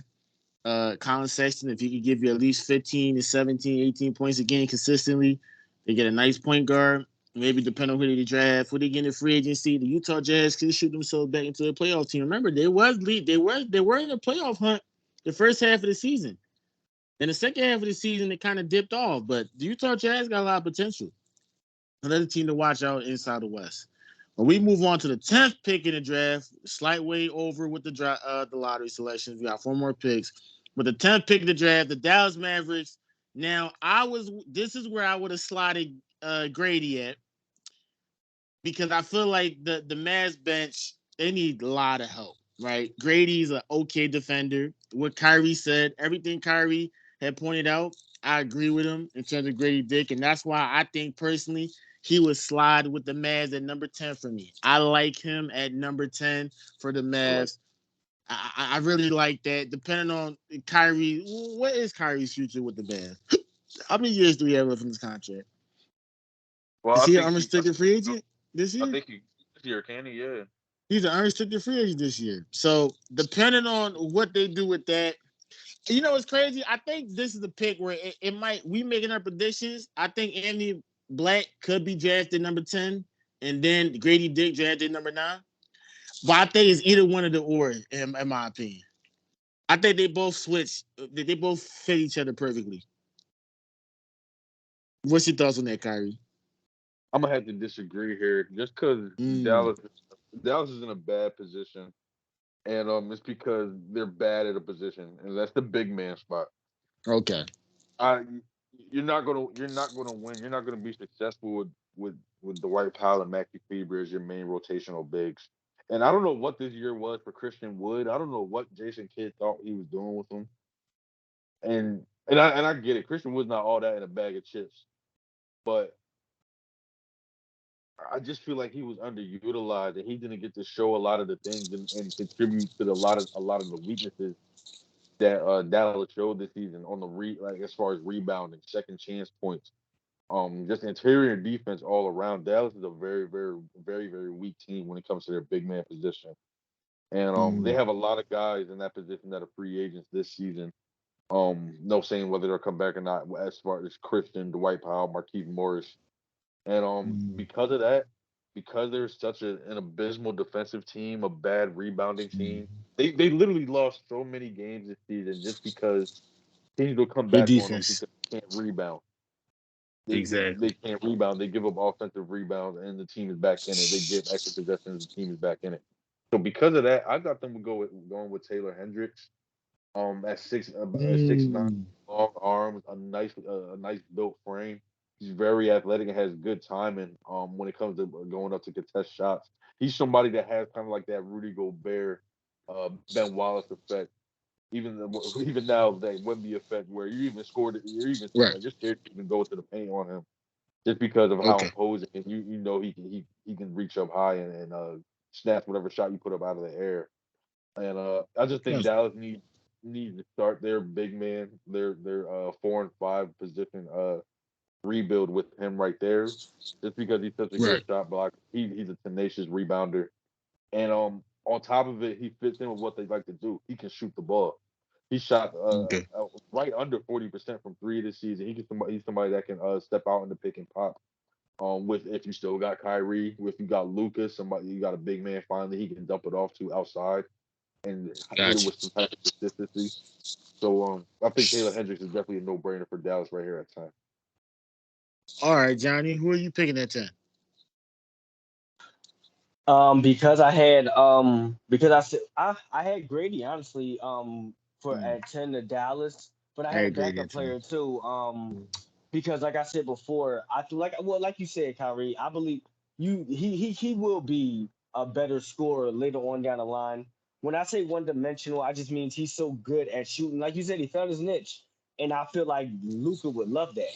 So I'm like, and I'm not even gonna mention Kyrie, like you said, we don't know the future with him, but let's just say he stays and whatever for now, at least for this year. That's another player that can help them spread the floor. Like you say, any NBA team can use that. Um, Keontae George, I don't think he mixes with Kyrie a little bit, but like you said, Dallas is so small up front, in the front court. I wouldn't be. I'm looking. What's the kid from Michigan? Jet. What's the kid Okay. from Michigan? I forget his name. Yeah, Yeah, him. Jet The Howard. 6'8". Yeah, Jet 6'6". Jet Forget his Howard? name here. Yeah. I think it was Jet Howard. Was it 6'8", 215? No, Yeah, here you no, go. no, no. That's not him. Yeah, I No, mean, he a guard. yeah, yeah. Well, he was a forward. I think. I think he's Right. listed as a forward. And Okay. yes, I'm like that's how small they are. Like you said, if they can't get like a veteran forward to strengthen up or toughen up that paint, but I don't think they'll draft there that young. They'll probably go ahead and pick something up in free agency. So I think as far as drafting, they go Grady here based off of his play style. He's better off ball. Luca's a walking triple double. He'll eat off that. He'll eat off Kyrie. He'll eat off of like he pretty much can ride with that second unit. He'll have. I think he'll develop there pretty good. They do pretty good with those types of players anyway. I think I got him going to Dallas. If not, I got Dallas probably trying to strengthen up front and maybe going Jet as a backup player if they don't go with Grady, but I'd be surprised if they didn't. I mean, I was thinking of the big guy from Duke, Derek Lively, since look the backcourt, the front court You just position, read my mind. Derek Jet shoots. Lively. I That know Jet was shoots better. Jet shot like 39%, I I think, this know. year No, from he the is, from the and that's from a three. great And pick. And That's a so Derek great I wasn't pick. think bad. Derek wasn't really that good this season. But I was honestly just about to ask you, Colin, if you felt like he'd be worth the risk for Dallas right here, I given think they given their need for you like some interior D right now. he's an elite rim protector that averages 2.5 blocks a game. He defends the ball screens. He can drop. He can hard hedge and recover, and then he's Mhm. mobile too. He's really mobile. So he got a 7'8" wingspan, man. 7'1", and like you said, the front court position is really dire. Potentially, those guys could leave, or they could demand some money. The Mavs might not be willing to give them. I think at this point for the Mavs, I like do they Johnny's draft answer. there? I like Do they Johnny's draft? answer though. I was really Yeah, gonna say Darren Lively until Johnny brought up his pick, and I'm like, you know what? Jet. But I'm surprised. I think will they draft at the front court or will That's what they I'm thinking. go wing? I don't even know if the Mavs could trade this to try and get like a more established front court player. You don't know. The Mavs could do a lot with this pick. But if I'm the Mavs, if they do keep the pick, I'm going with Johnny's choice. The runner up is Derek Lively, just because he did have an Mm-hmm. inconsistent freshman year. Yep. He did, and you're banking on him because he's young, so he has time to develop. And the Mavs are a good organization for development to a certain extent. Josh Green would be the only testament to that. Saying, well, look at what he did with Josh Green. Josh Green was playing the crowded Reggie Bullock. I think they had a lot of guys. The Mavs had a lot of guys. Mm-hmm. Just no Yeah. defenders. That's the problem. No defenders. A lot of offensive guys, no defenders. Anthony But Black was fitting there nice too. yeah, I said between if Black doesn't go to the Jazz at 9, then more than likely the Mavs will probably pick him at 10. But they need a front court. But maybe that's not what they're looking for. Maybe they think they could get an established front court via trade, via free agency. But with that, we move on to the next pick, the 11th pick. 3 more picks to go. The Orlando Magic. Once again, we're back at it. Who are they taking? Such a clog-filled roster. Mm-hmm. Who are we? Listen, man. Listen, Johnny, I want to start with you. Who are we getting at, Johnny? Keontae, baby. He goes in that court. He goes in Oof. that. They love guards, bro. They love I was guards. They I love was really guards. They love bucket getters. Keontae goes there. I was gonna 3 level score. I was gonna say Keontae more so. You know what? Go ahead. I like it. I mean, shoot. Good. I mean, who else? Well, they Good. just love to. They and they're big. They're Good. good. They're fine in the front court. All right. They like the guard position. He's a 3 level. He's all right. Like I said before, 3 level score. A little bit. He's sound on defense. He doesn't get burnt. He's all right. He's better in the fast break. He can handle the basketball. I got him coming off the bench as a spark. helping out Terrence Ross, relieving him. Is Terrence Ross coming off the bench with the Magic still? I believe, or they He's in start Phoenix him right now. sometimes. Oh, he's Okay. he moved. He's in Denver now. He's in Phoenix. Oh, Phoenix. Oh, in Cancun. Mm. No, I don't know, every time I think about the Magic, I think about Terrence Ross because he's been there so long. But but even more so, Keontae slides in that spot. I think he goes there. I mean, but then that's the question of, so are you not impressed with Jalen Suggs? Are you not high on I like Jalen Markel Suggs. Fultz as an off Markel, ball? It's no, Cole not Anthony. Markel. I like no. Cole Of course, Anthony's a little undersized. Of course, J. Cole Anthony, baby, that's my starter.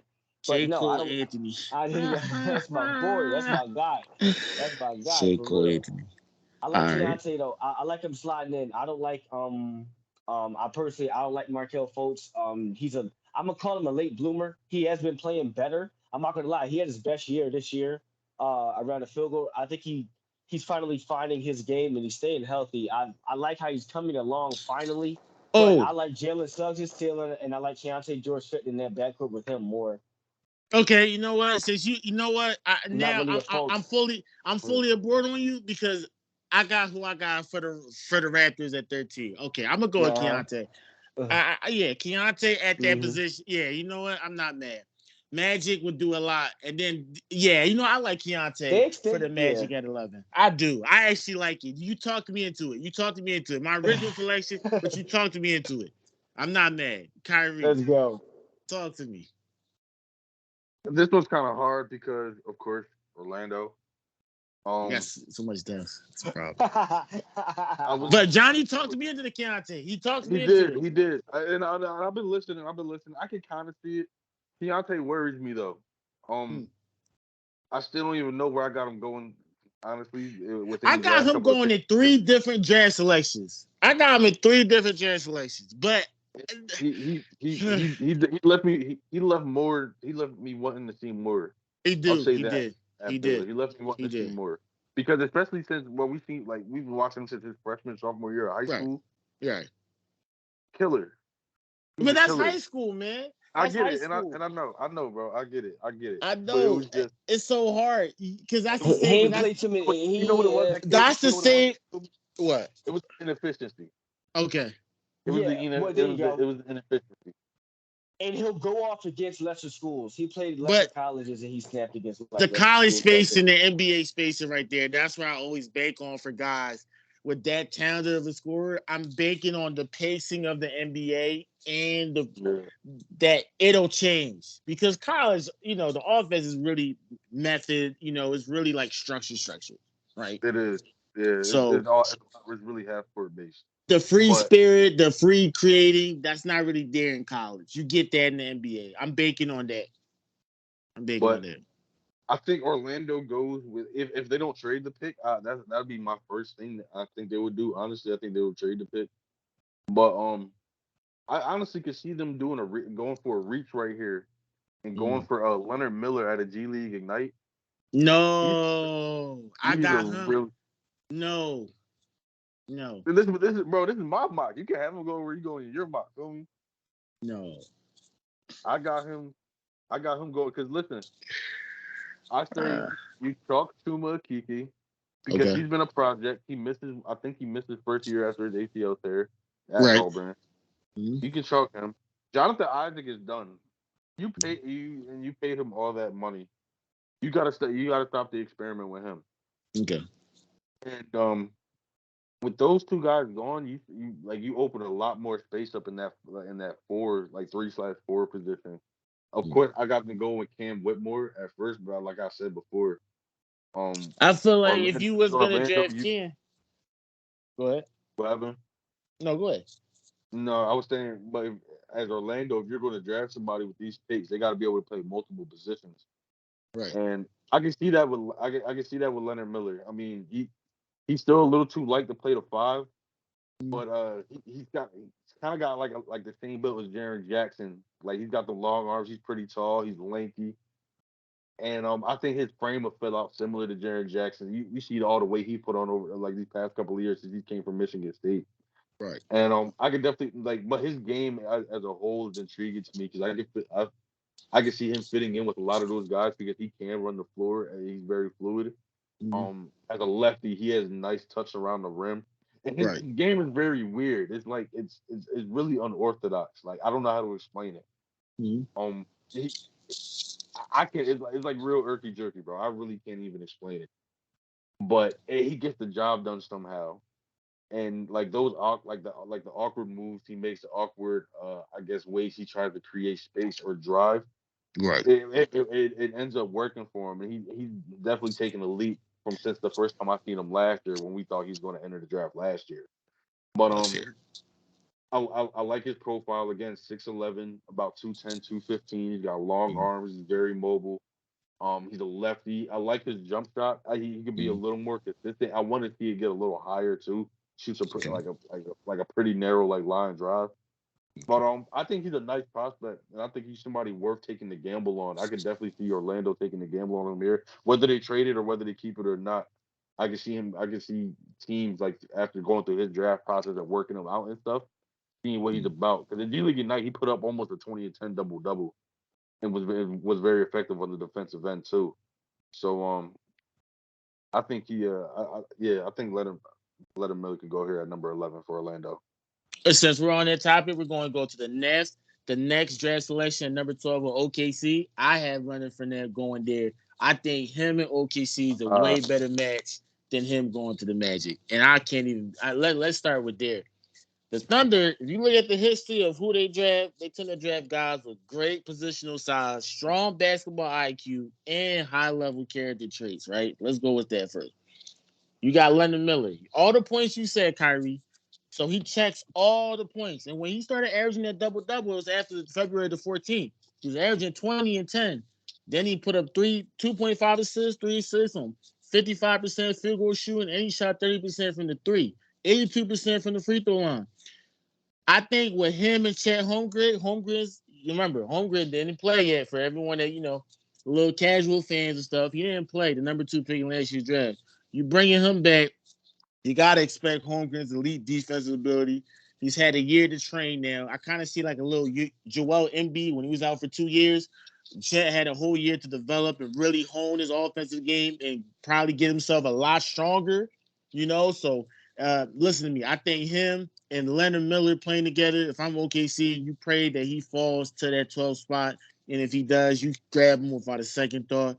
I think he fits that OKC more because combine that with Holmgren's elite defensive ability, anticipation on the defensive end, shot blocking, and force placing, that fits perfectly with Leonard Miller's ability to drive into the rim and apply pressure to the rim. That's what he's been doing. So if I'm OKC, I pray that he's on that pick for me.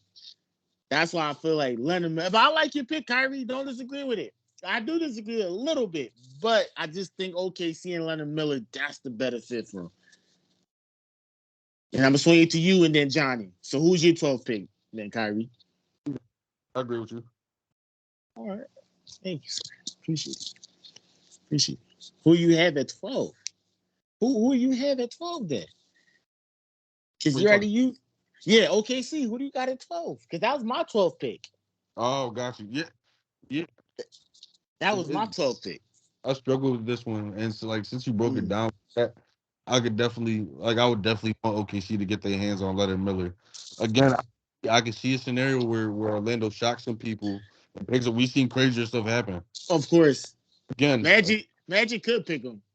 again, I feel like if Orlando decides to abandon some of those projects, though, Leonard Right. Miller could really be a nice prospect there. But I do agree with you; he would have a lot more opportunity in OKC, and I definitely think he would come into his own a little bit faster there. But for me at number 12, I, I'm I really struggle with this one. I've been really struggling with this one. I think by default, I'm gonna go with Anthony Black, just because I Mm, haven't had I pick him up yet. And You haven't picked him up. That's crazy. You haven't chosen. I think Anthony could slide in this draft too. He could slide where I've seen him at was between like the 9 and 14. Right. Because 7 one of them, to yeah, they need a point guard. There's a point. Some of these teams need a point guard. At least 4 out of the 6 teams in the lottery they need a point guard. and So was he actually shares a lot of similarities with Josh Giddey being like a taller guard, somebody Mm-hmm. that over the defense and makes good But like uh, push passes. oh, What's up? that's another guy that can't shoot. I think OKC tired of that. I think they got the shooters on their squad now. They just need. You got Jalen Williams who can knock it down. You got He's great, both phenomenal. both of the Jalen Williams can knock it down. To be honest with you, even like Jay Will. Yeah. Um, you see, Isaiah Joe is one of the best 3-point shooters this season, Trey man too. and I think Giddy's jump shot can get better. He doesn't shoot it Yeah. much, but he doesn't really have to because he has Shea out there. He's going to shoot And 4 threes a game. Anthony Black is if you're gonna stick with Andy Black, I'm thinking OKC you did some. Let's say Trey Man isn't your backup point guard you want. Andy Black is gonna be the backup point guard because he's gonna facilitate the offense. He's 6'7", got the defensive abilities. He's a Swiss Army knife. He does everything. Just the outside shooting is just bad. You Collin, have this him. one Trey Man plays the two, and Trey Man 6'3", 6'4". the two, bro. He's a shoot first. He's a shoot first guard. Well, they haven't played point. They run the point sometimes with OKC, but who's the backup point guard for OKC then? And at the same time, Anthony again, bro. Like you said, he's 6'7" with like a 6'8", 6. I think like a 6'9", 6'10" wingspan. He could Okay. play the 2-3 as well as defend the 2 and the 3. He's All not right. just a so. Okay. With the team like this, like okay, so you got Shea Gilgeous-Alexander who was in the same bowl, 6'7", can play the 1 through the 3, can guard the 1 through the 3. Josh, But Shea was always a better scorer and shooter than Andy Black, even back in college. So it's not really. I get it though. I like Andy Black with OKC, but do they want another guard when they could probably trade for someone more established? Because you gotta think OKC, they're looking at that roster. They're like, we got the pieces. We just need like an established star. Now I don't want to go too far off. There's been some Paul George rumors. You might be interested going back to OKC. We're not going to talk about that, though. Just want to throw that out there. There's been some rumors. Right. It's been some rumors. There's some rumors, a little smoke. Listen, it's no fire without smoke. So, whether I think it's a little bit ridiculous for that to happen, but go back to you, Khairi. no, that's my pick right there. I got Anthony Black going to OKC. Anthony Black, okay. Johnny, who you got the 12th pick before we slide to the 13th? Second Uh, thoughts. all right. I got my joint before. You know what? I ain't gonna lie, bro. I gotta go with like you right. That's the Mm-hmm. OKC is looking for shooters, man. They got a Mm-hmm. few there. They want to add to it. Right. I say they go to Duke and they pick up Derek Whitehead, another sniper, 42% Oof, from like three, he's an plays 2 to injury 3 prone position. guy.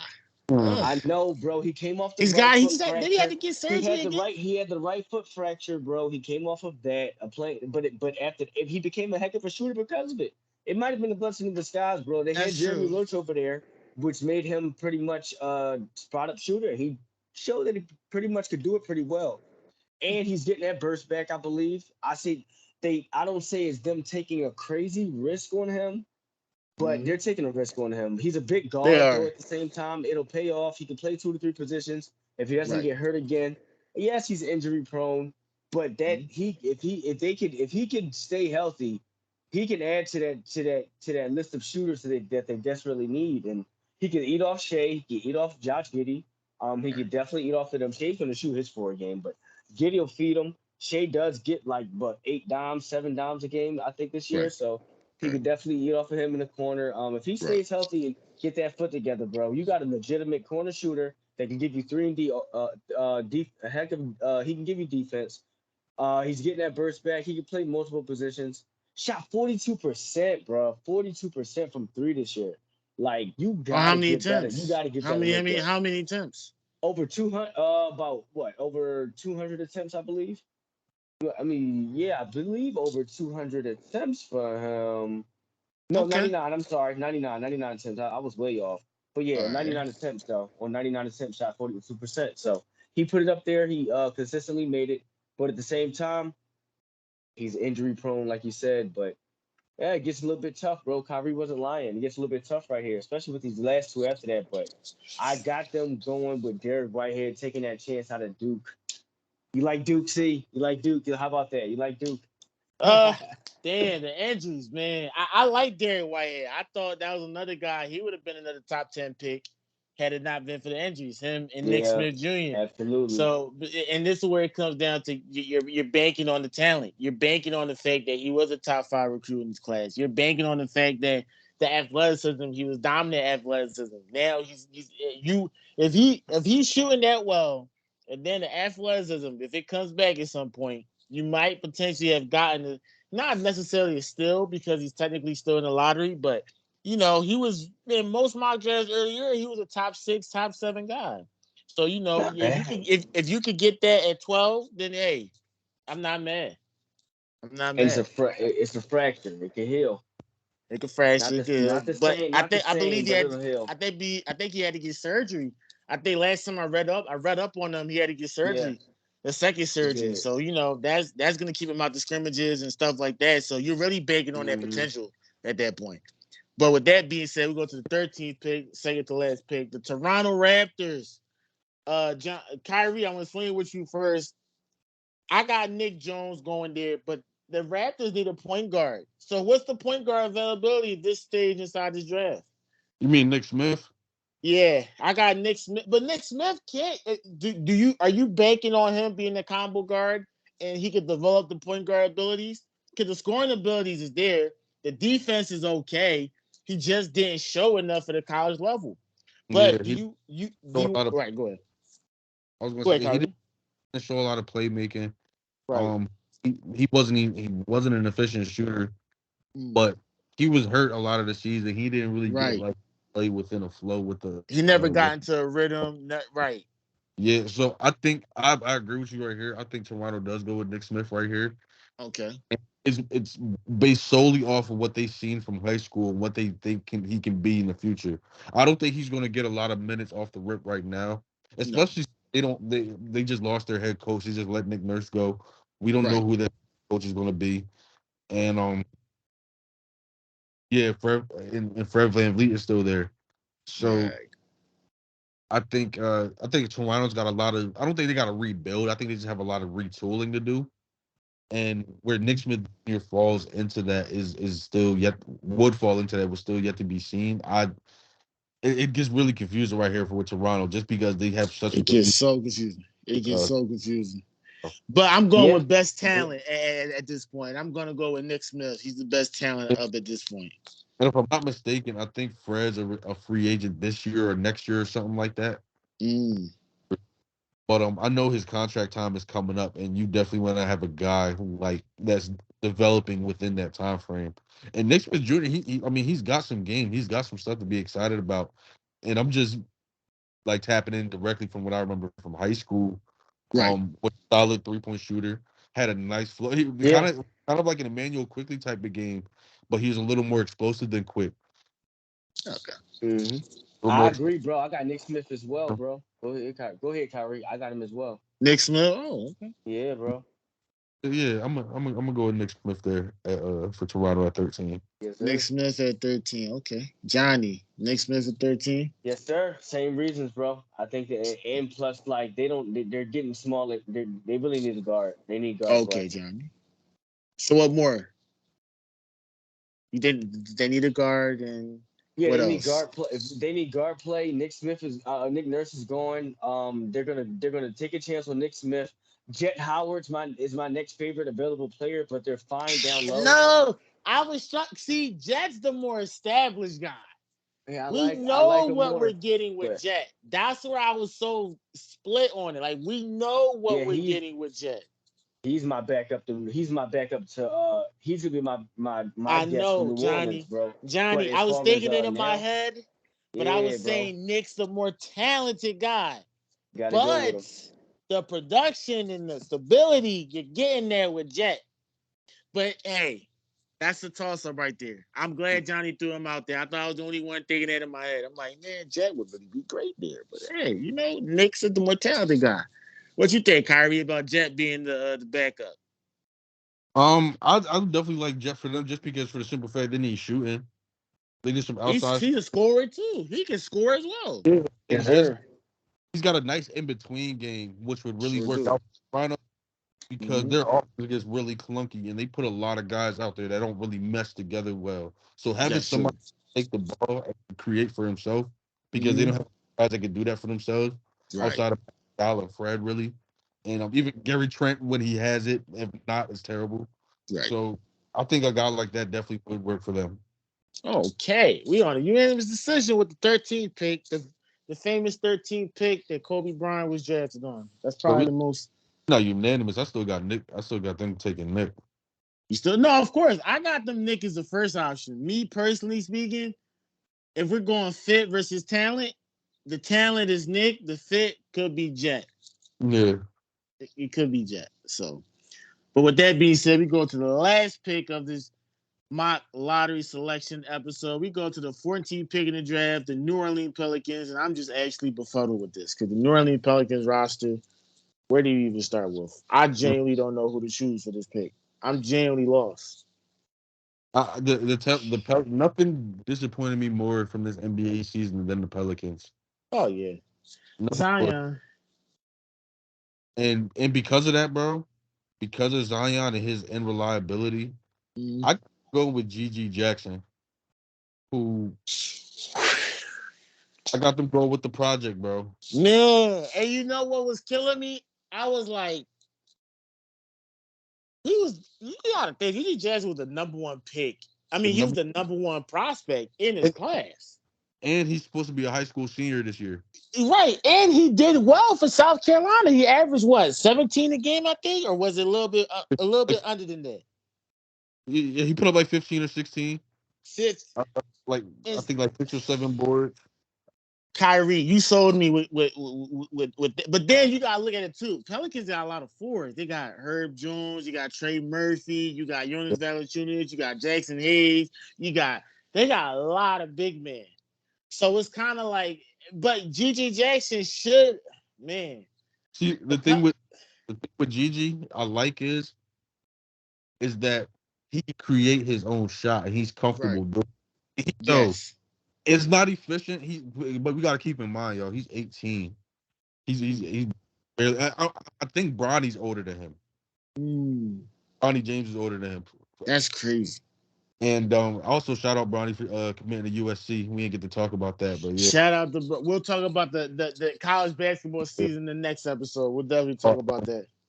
he's super young, but the skill set that he has in that mid range and that pinch post area where he can cross.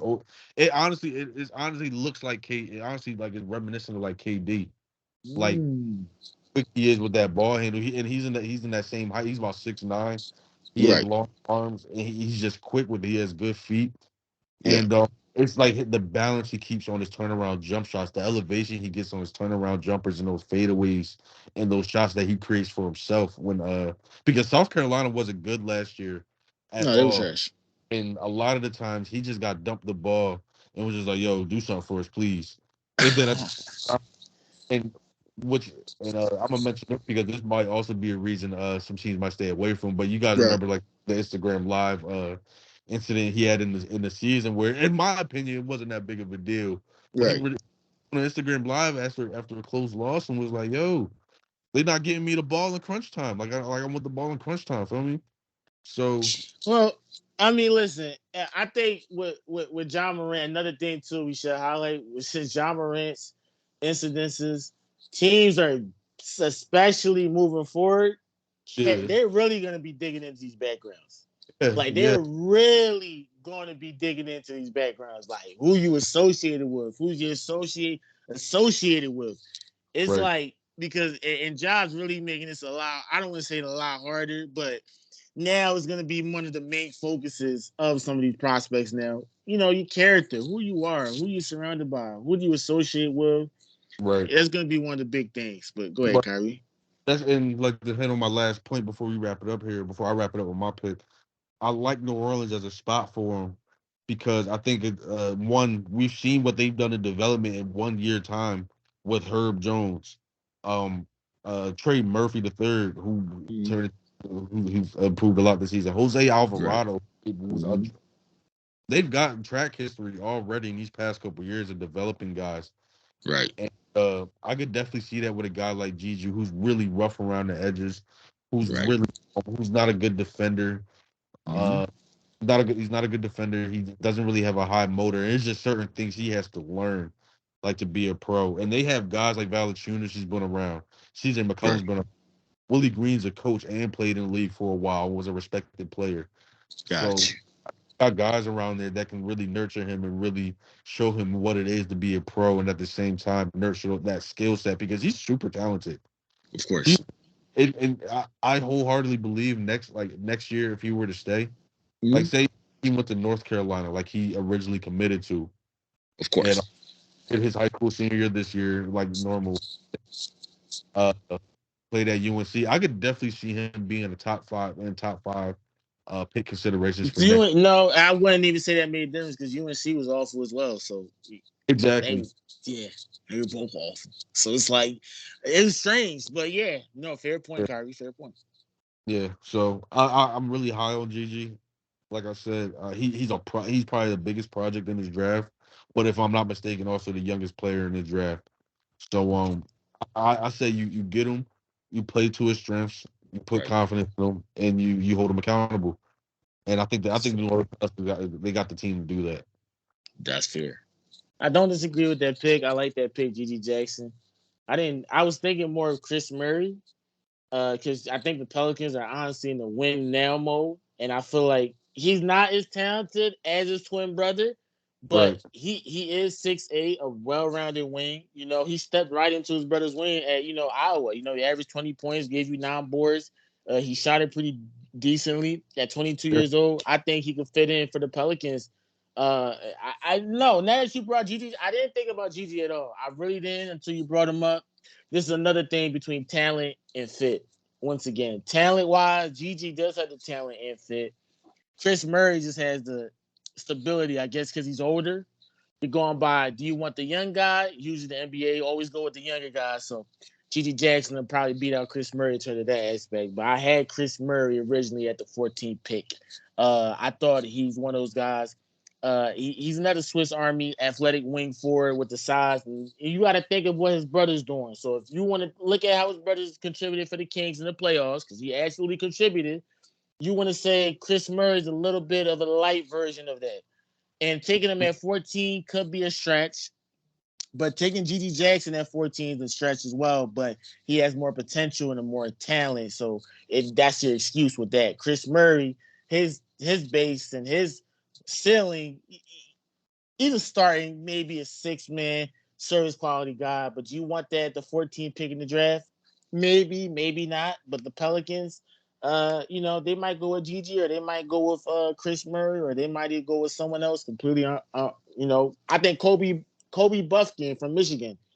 He's another guard. I think, hey, they got a lot of options they could do. But Dyson Daniels and CJ McCollum, I don't know about CJ McCollum anymore. Maybe you want to go young. You want to get Kobe, Buffkin. Maybe Nick Jones happens to slide there.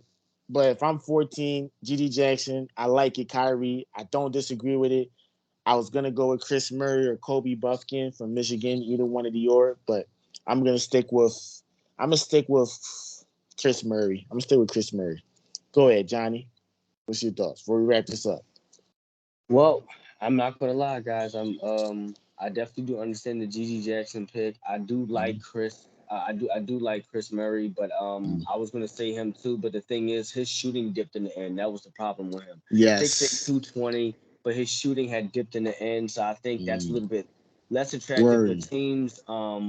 There is a kid that came out. He's coming out, and his shooting is actually the opposite. He shot 40% from three on 148% on 148 attempts, 40% from three. Who Six is six that? 230 wing, Bryce Sensabaugh out of Ohio State. Ah. Now, hear me out. His defense is Okay. No, horrible. no, no. I like Hear him. me out.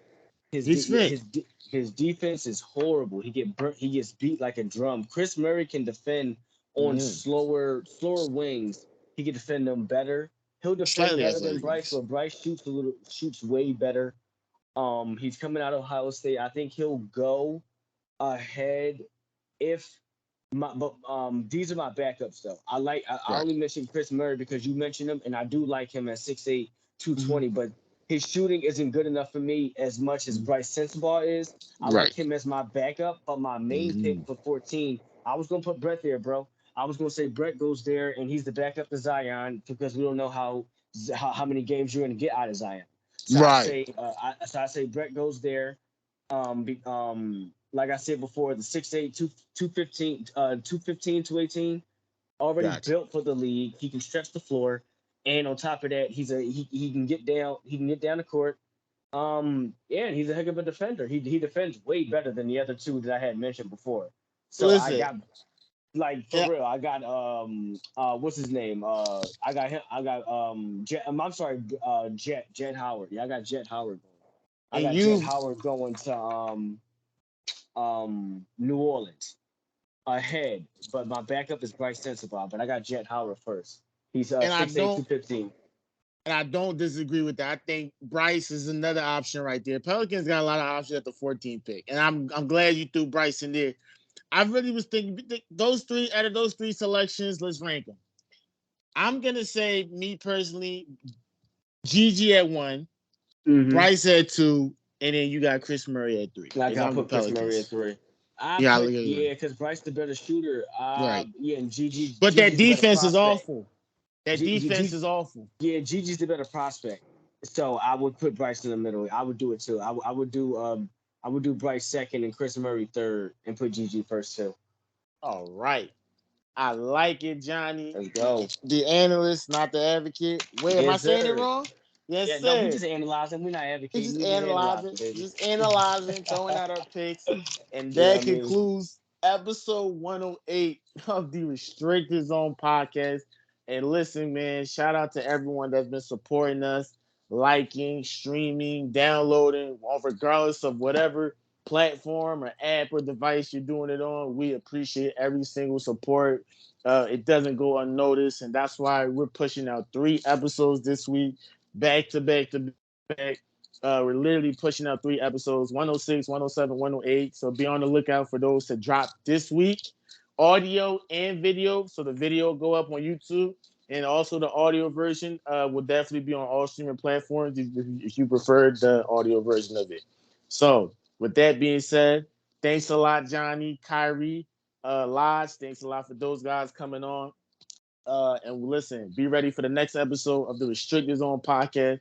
Until then, leave a like and subscribe. Look at all the other videos on YouTube. You can also check out all our previous old episodes. They're on the link below on Linktree. You can follow them on Apple, Spotify, Google Podcasts, Anchor, iHeartRadio, whatever streaming platform you want. We're on there. So check us out. Support us. Leave a like, share, and hit us up on whatever topics you want to talk about. We'll try to do our best to fulfill them. Have a great day, guys. Enjoy the rest of your week, and be on the lookout for the next episode.